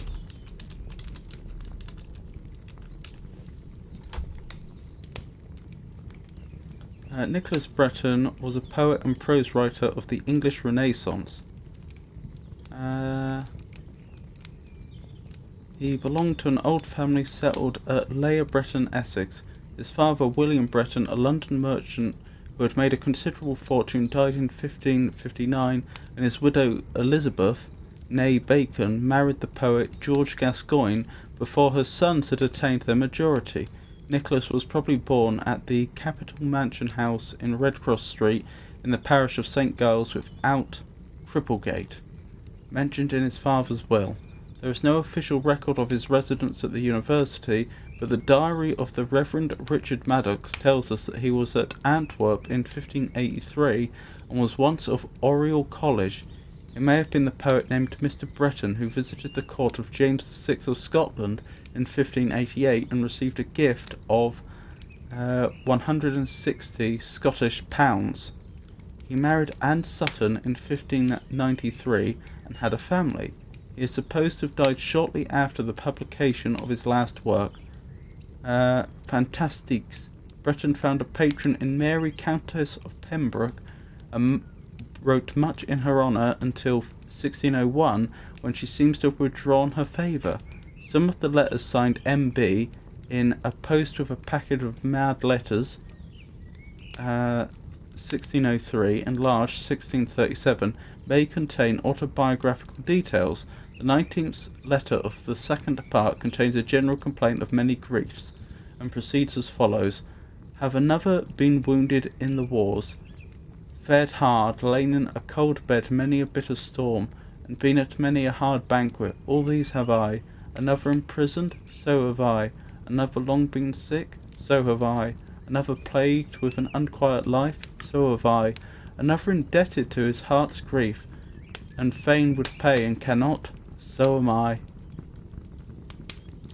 Anyway, that's of course the poet we were previously reading the works of, and forgot to look up at the time. The poems that we're reading now were written by Sir Walter Raleigh, the Elizabethan statesman. Although strictly speaking, of course, Nicholas Breton was also Elizabethan.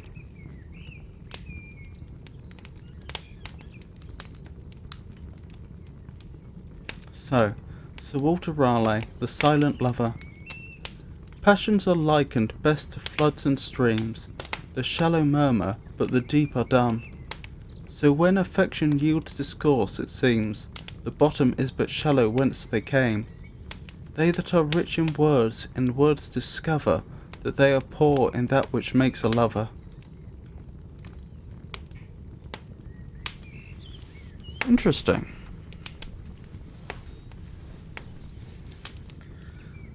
So we have an A...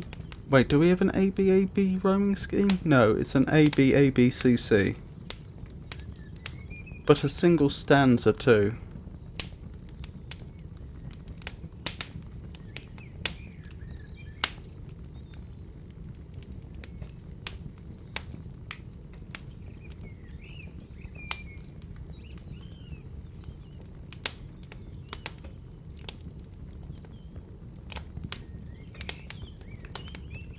That is very, very interesting, isn't it?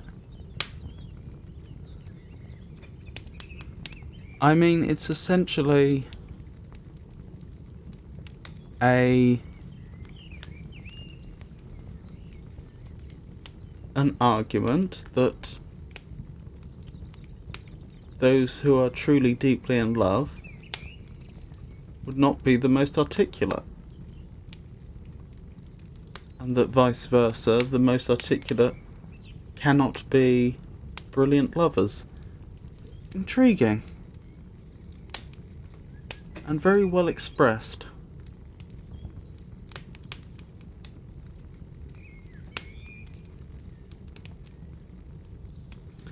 I think it's in iambic pentameter as well, like most of Shakespeare's work. So far as I understand it, anyway. Let's read that once more. Passions are likened best to floods and streams. The shallow murmur, but the deep are dumb.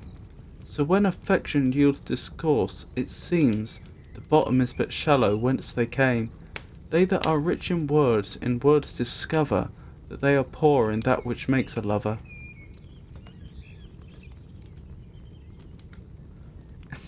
It's interesting, isn't it? It's an interesting sentiment, and it's well constructed. I like it. What else do we have here?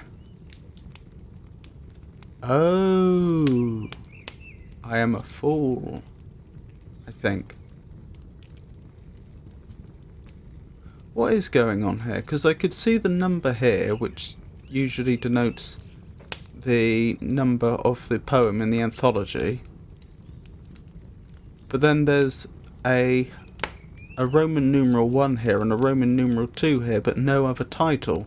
But the number has been incremented. The Roman, both the... What I'm getting at is this the same poem or not?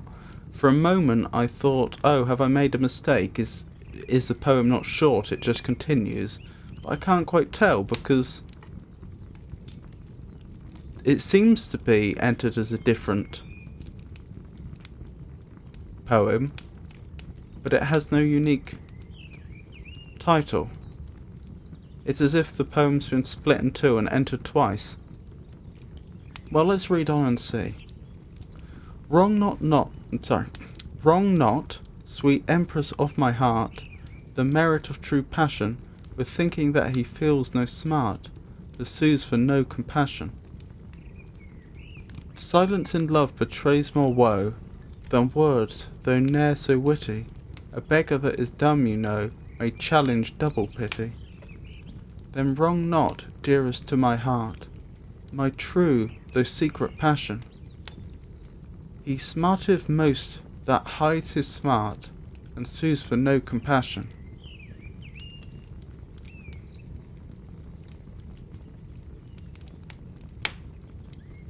I think this is a different poem, it's just that its only title seems to be 2. which isn't very helpful. There must be some context there that I'm not getting. Like perhaps these were from 2 letters that are well known to be numbered 1 and 2 or something like that from a particular anthology. I don't know.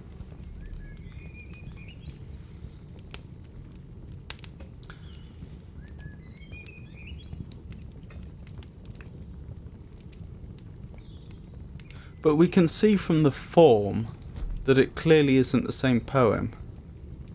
I mean, this poem seems to be written in 7-syllable lines, I believe.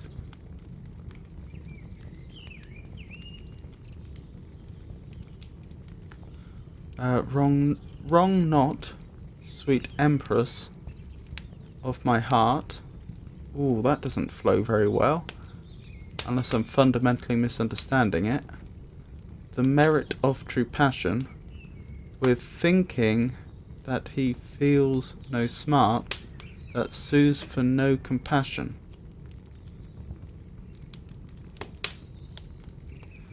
Silence in love bewrays more woe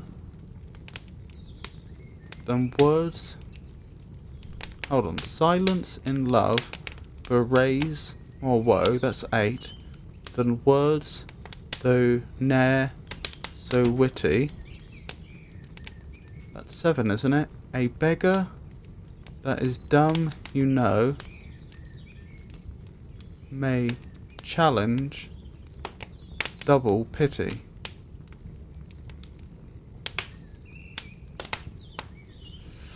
Yeah, it's like every pair of lines is trying to be 15 syllables. Like a 14er with feminine endings. And it has an ABAB rhyming scheme. Right, what do they mean by smart? Because we're thinking that he feels no smart doesn't really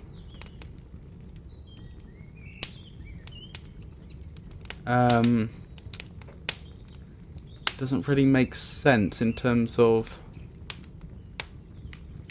the modern usage of that word.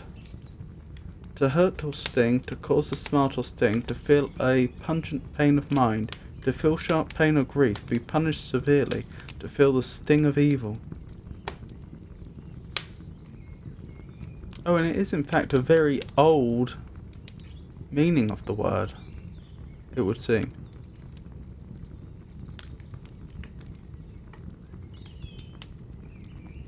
So could it mean feels no pain of evil?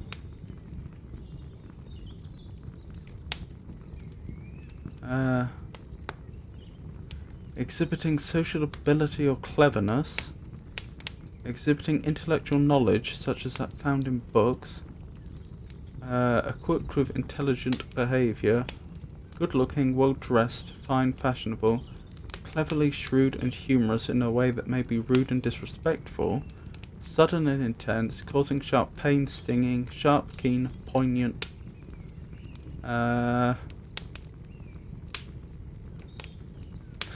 Southern US dated, intense and feeling painful,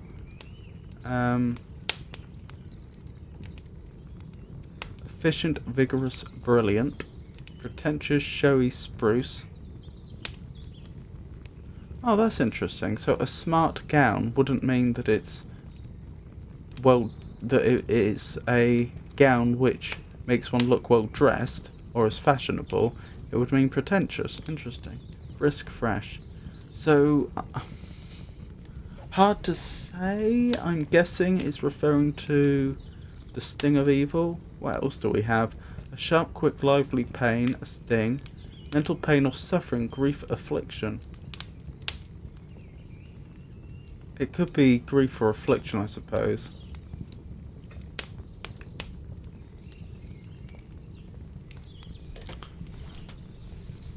So, wrong not, sweet empress of my heart, the merit of true passion, with thinking that he feels no smart, that sues for no compassion.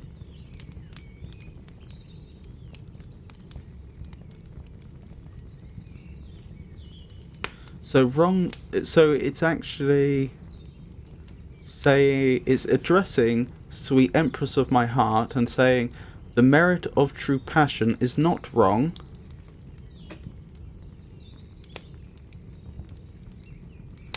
Because he feels no grief, he does not beg for compassion. I think. Silence in love bewrays more woe. Bewray.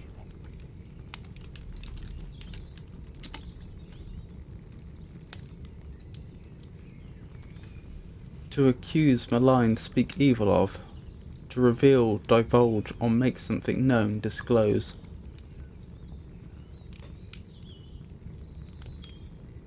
So, silence in love bewrays more woe than words, though never so witty. A beggar that is dumb, you know, may challenge double pity. What do I mean by challenge?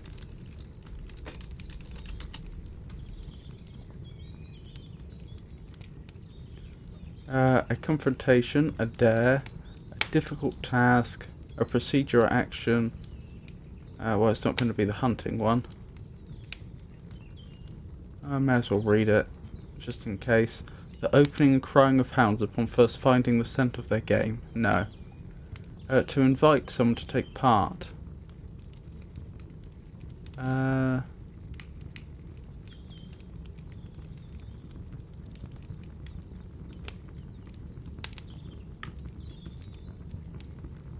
That might be what it means. To invite double pity.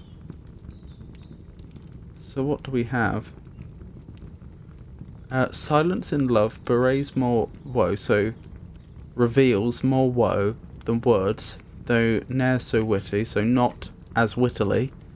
A beggar that is dumb, you know, may invite double pity.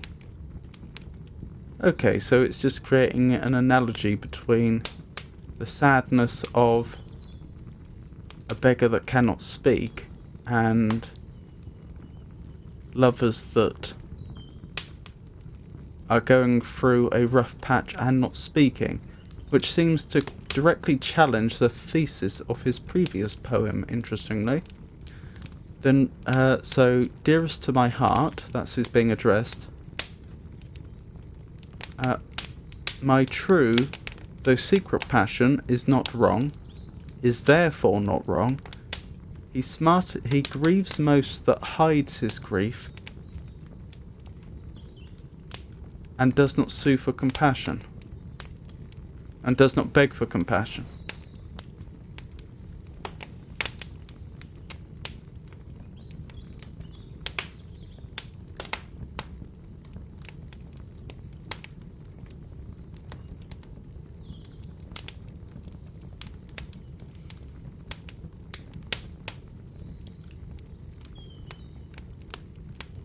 So,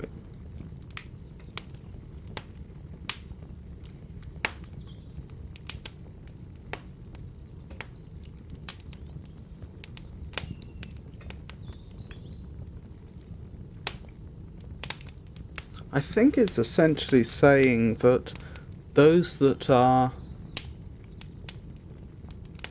suffering, particularly in love, but say nothing, suffer most.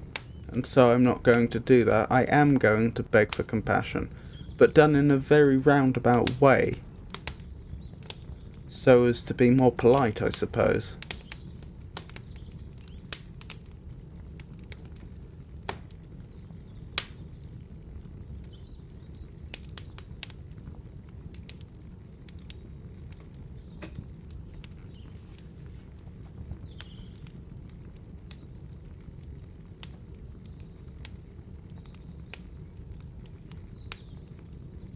I'm just trying to reconcile that with the first line, the first stanza, that seems to be talking about the merit of true passion. That you do not, that presumably numbs you, it makes you feel as though you are not hurting, and so you don't ask for compassion. That just seems somehow incongruent with the second and third stanzas.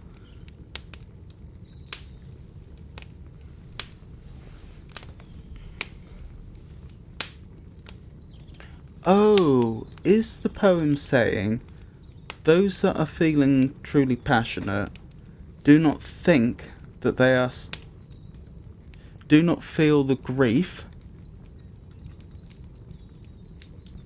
and therefore they do not ask for compassion, but when there is silence in a relationship, then that is a clear indicator that there is grief, and that is a pitiable thing.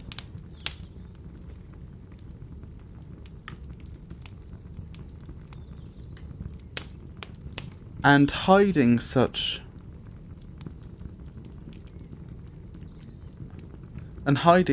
grief will make you hurt even more.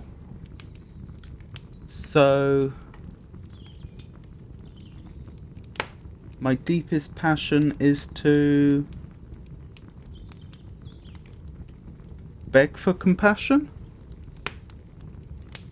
because I recognise that there is grief here and I am hurting. So perhaps it isn't that you don't feel the grief, you just don't recognise it. If you're going through fits of passion. I think that's what it's saying. Could be wrong.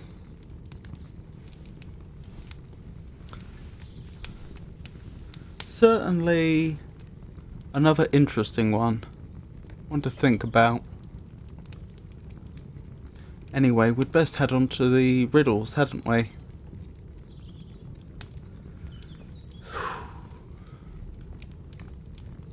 So last week, I think the last riddle we looked at was 126. And that was, when good old Saturn swayed the realms of day, and numerous blessings did to earth convey, in flowery fields I dwelt and meadows green, doubled each beauty and improved the scene, while spring maintained a never-ending round, and nymphs with innocence and beauty crowned. Sometimes I punished scorn and cold disdain, or soothed with friendly art the lover's pain. But when with impious hand rebellious Jove expelled his father from the throne above, by rural nymphs unsought, unknown to fame, to court I went and took a different name. My credit soon increased in every place, nor did the gods deny my form to grace, for all my mystic power to me is given, by Hermes feigned, the messenger of heaven. I'm frail by nature and of humble race, yet spotless charms adorn my lovely face, and often naked, or but meanly dressed, though sometimes glittering in a golden vest. To me the ladies pay the warmest zeal, who tell their beauties or their faults reveal, to me in every exigence repair, the faithful counsel of the modish fair. In short, to all my friends aid I lend, the beau's companion and the lady's friend. Ye British fair, whose piercing wits excel, explore my secret name, my powers mysterious tell. I may be misremembering, but I think the solution may have been a hand mirror. I'm not confident of that though. You'd think I'd remember, wouldn't you?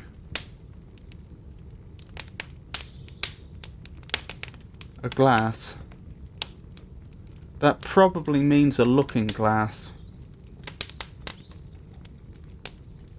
I think.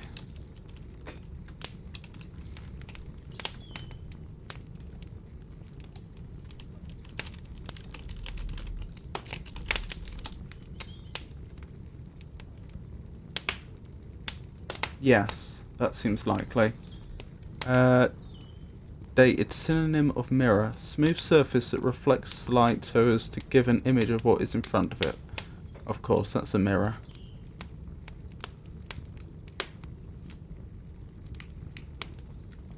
So I think that may be why why I had difficulty remembering, because I think last week I ended up looking up the answer, got to a glass and couldn't understand why, and it's only this time that I thought to myself that that could be a shortening of looking glass.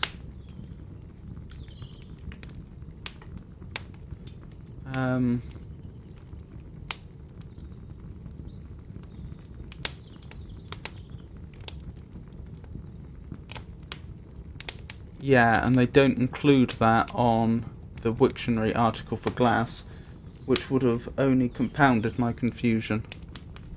Yeah, I think that's the answer's a looking glass, and a glass must be a shortening of it. Although the first part, that does make the first part more interesting. When good old Saturn swayed the realms of day, and numerous blessings did to earth convey, in flowery fields I dwelt and meadows green. Really? Looking glasses? Doubled each beauty and improved the scene. Well, that could just be referring to reflecting the faces of beautiful women. Or men, I suppose. While spring maintained a never-ending round, and nymphs with innocence and beauty crowned, sometimes I punished scorn and cold disdain, or soothed with friendly art the lover's pain. Not sure what that's referring to specifically, but when with impious hand rebellious Jove expelled his father from the throne above, by rural nymphs unsought, unknown to fame, to court I went and took a different name. So yes, I think this might be a reference to various pastoral paintings which showed nymphs looking at themselves in mirrors. That doesn't explain all of the early part of this riddle, but it explains some of it. But I think it's particularly interesting where it says about to court I went and took a different name, because that suggests that there is another name for a mirror they were well familiar with, but it wasn't the name that would be used in court, which is very interesting.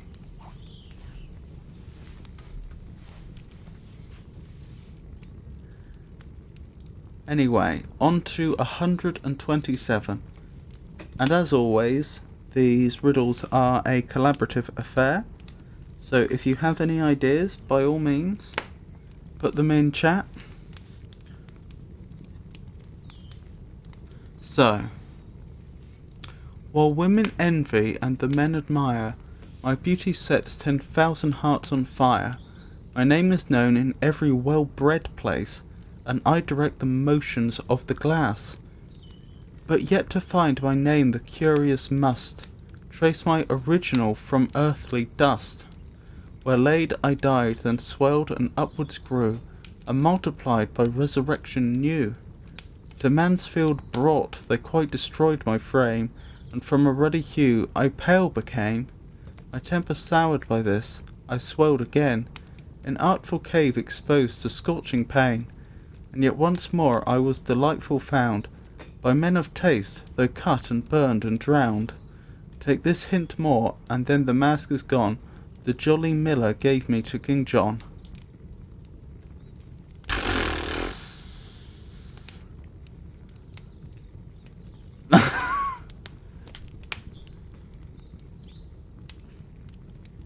I have little doubt that this is very specific. I just do not know the things to which they allude. A currant bun, maybe?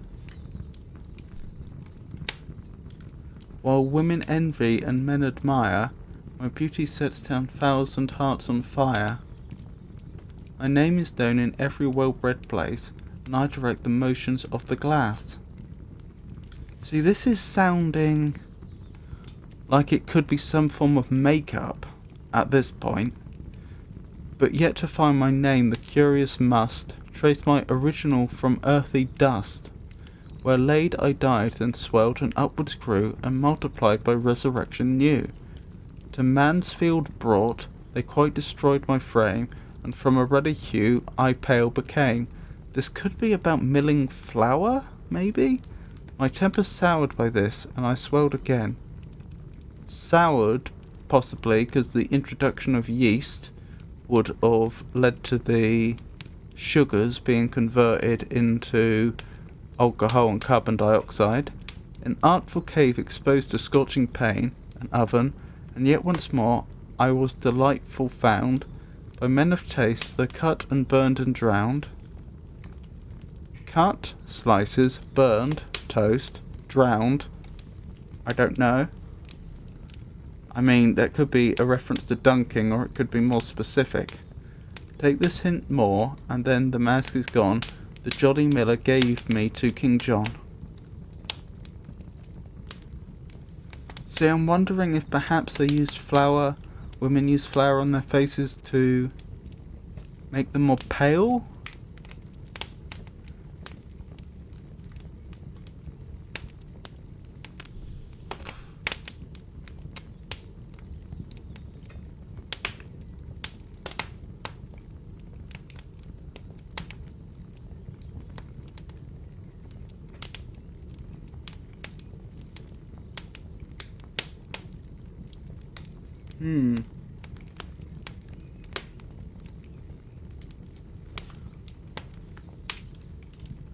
Let's look up Mansfield.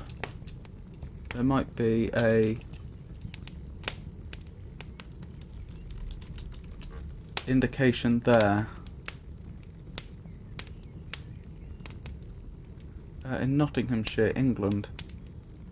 Well, that figures for King John, doesn't it?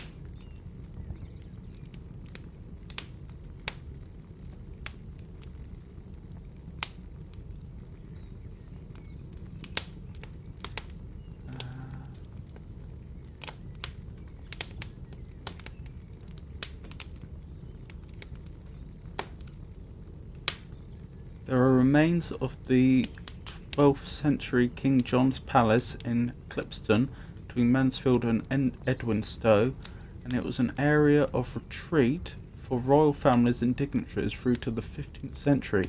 Access to the town was by road from the city of Nottingham on the way to Sheffield. In the town centre, a commemorative plaque was erected in 1988, together with a nearby tree to mark the point thought once to be the centre of Sherwood Forest. The plaque was refurbished in 2005 and moved to a ground plinth.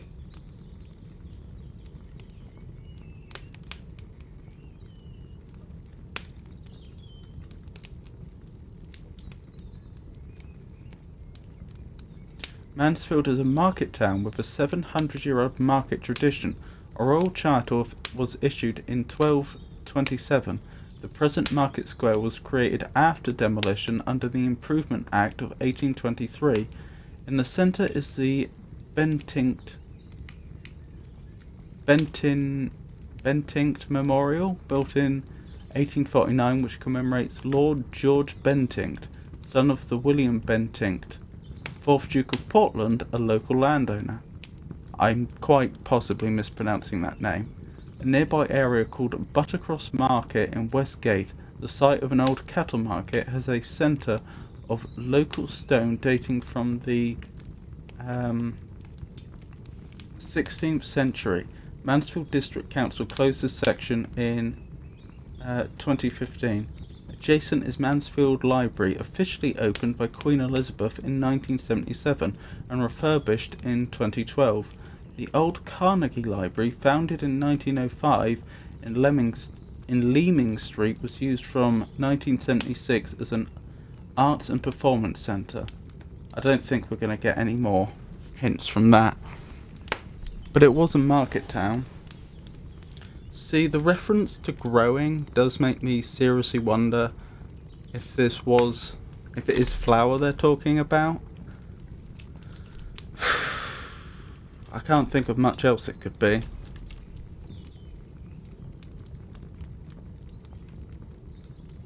I mean, they wouldn't have powdered their faces with sugar, for example, and I don't think that would have even grown over here. In fact, as far as I'm aware, it still won't, other than under very controlled conditions.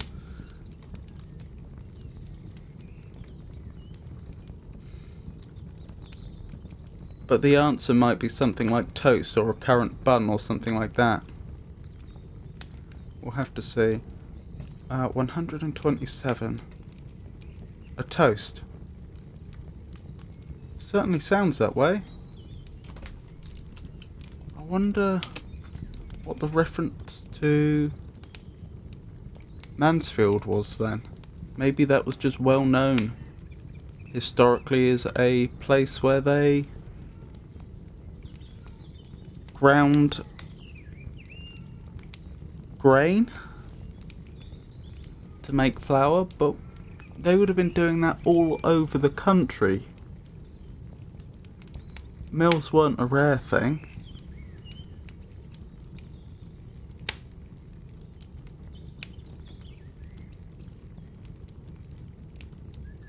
Perhaps they stress Mansfield simply because of some story involving King John. In fact, perhaps, and this is just a guess, perhaps this story is supposed to be the origin of toast or something. Then it would make more sense.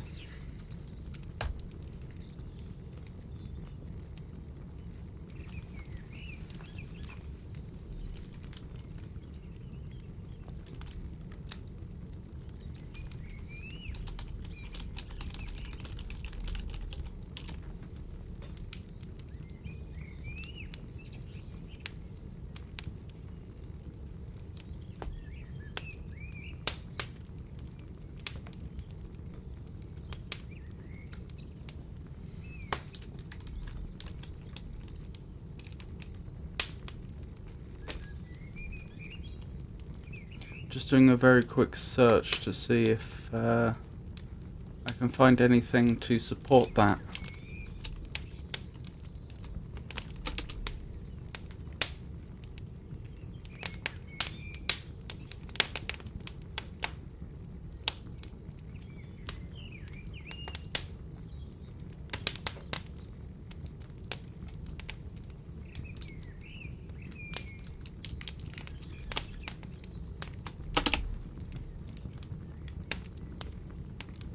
And I can't.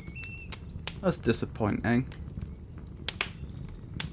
It makes me think that there may have been some old story that I doubt it would have been lost entirely, but has been almost lost.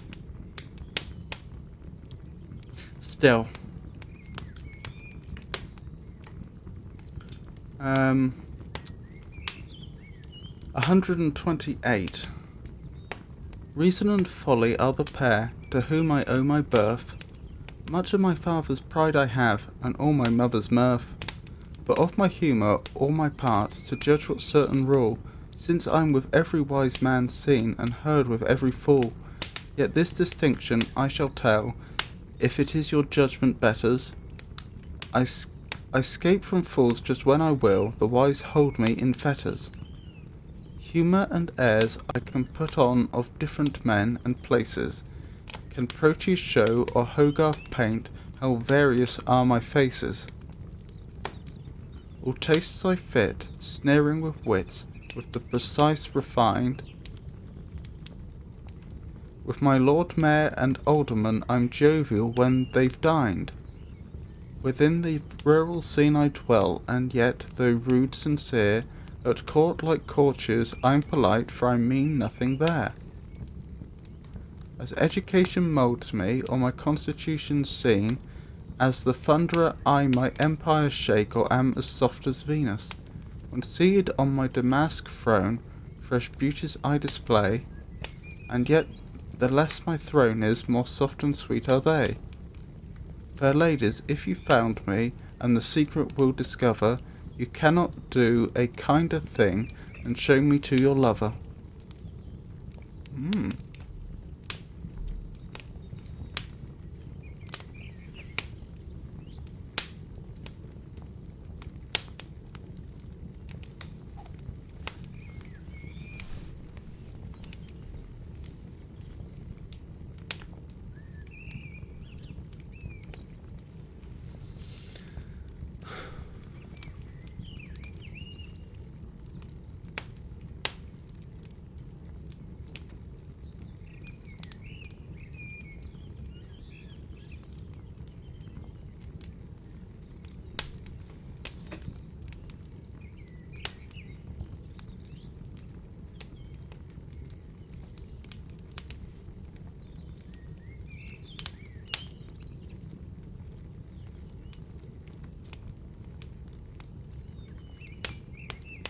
I escape from fools just when I will.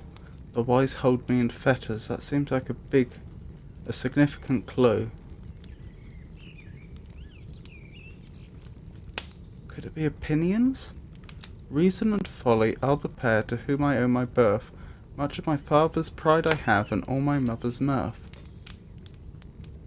I don't know who the father and mother of an opinion would be, but of my humour or my parts, to judge what certain rule. Oh, unless it's suggesting that a lot of people form their opinions from their father's pride and their mother's mirth. But of my humour or my parts, to judge what certain rule. Since I'm with every wise man seen and heard with every fool, yet this distinction I shall tell, if it your judgment betters. I escape fools just when I will, the wise hold me in fetters. Humours and airs I can put on of different men and places.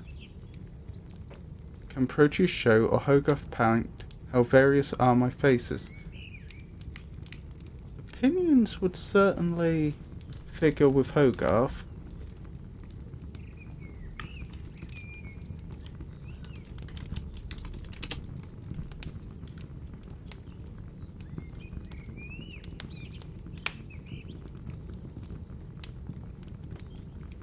This was Hogarth, an English painter, engraver, pictorial satirist, social critic, editorial cartoonist, and occasionally writer on art.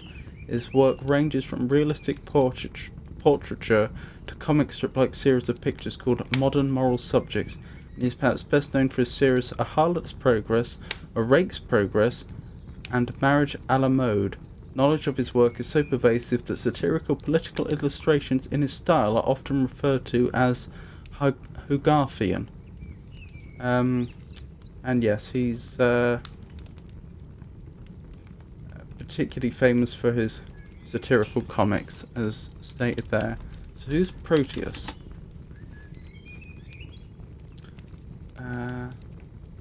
Pretty sure we looked this up before.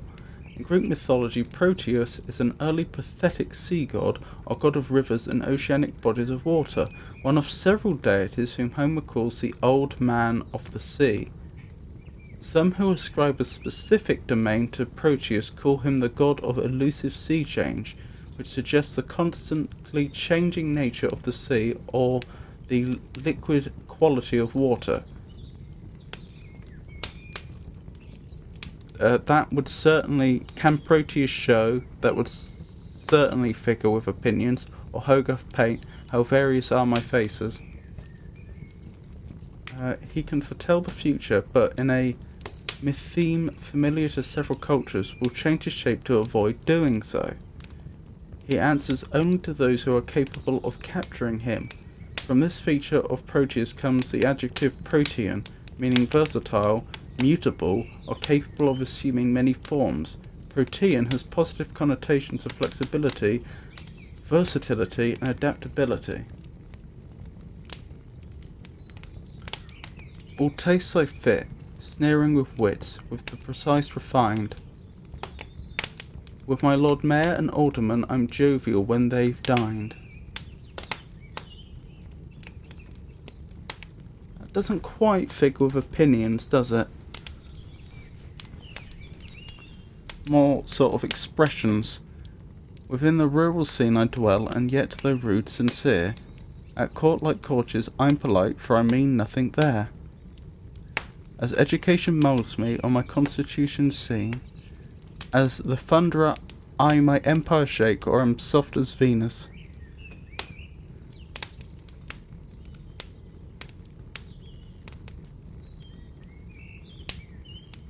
When seated on my damask throne, damask, is that a form of very fine fabric?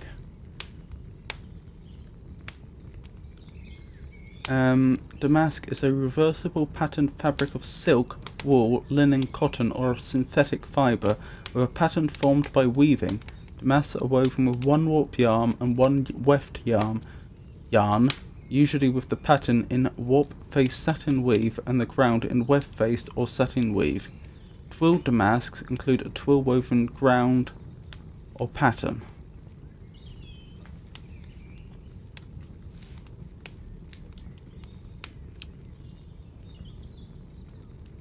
When seated on my damask throne, fresh beauties I display. See, that doesn't make sense of opinions, does it? And yet the less my throne is, more soft and sweet are they. Fair ladies, if you found me, and the secret will discover, you cannot do a kinder thing than show me to your lover.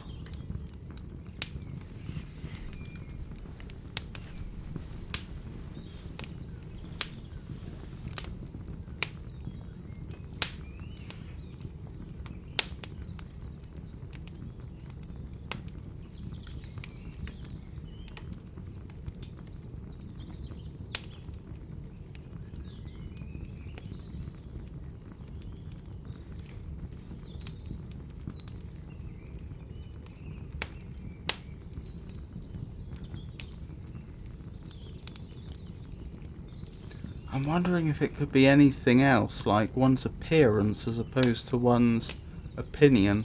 That doesn't fully make sense, does it? One's disposition?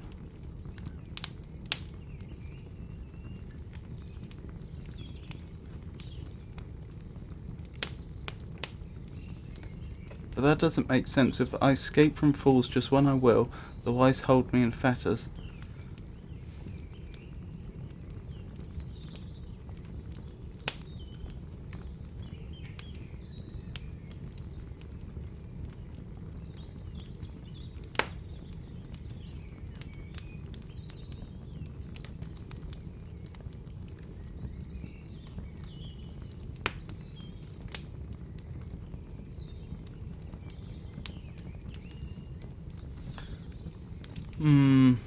I'm guessing opinions, but I wouldn't be surprised if I'm wrong. So let's see what the answer is. 128, was it? Or 29? Laughter.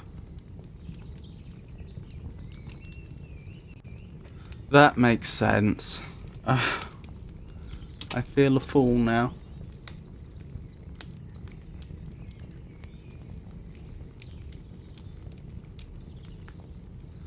Reason and folly are the pair to whom I owe my birth. So, well-reasoned jokes and foolishness. Much of my father's pride I have, and all my mother's mirth. But of my humour, all my parts, to judge what certain rule, since I'm with every wise man seen, and heard with every fool. Yet this distinction I shall tell, if it your judgment betters, I escape from fools just when I will, the wise hold me in fetters. Humours and airs I can put on of different men and places, can Proteus show, or Hogarth paint, how various are my faces. All tastes I fit, sneering with wits, with the precise refined. With my Lord Mayor and Alderman I'm jovial when they've dined. Within the rural scene I dwell, and yet, though rude, sincere. At court like courtiers I'm polite, for I mean nothing there. Well, that makes sense. As education moulds me, on my constitution's seen, as a thunderer I my empire shake, or am as soft as Venus. When seated on my damask throne, fresh beauties I display, and yet the less my throne is, more soft and sweet are they. I still don't understand those lines. Fair ladies, if you found me, and the secret will discover, you cannot do a kinder thing than show me to your lover. That makes more sense. Okie doke, I think we'll stop there for today. So thank you for coming, everyone. Oh my goodness, we have someone to add to the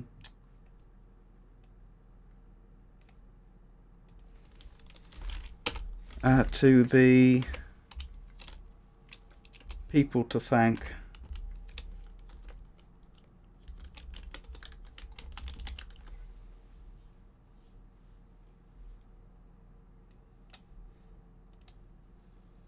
There we go.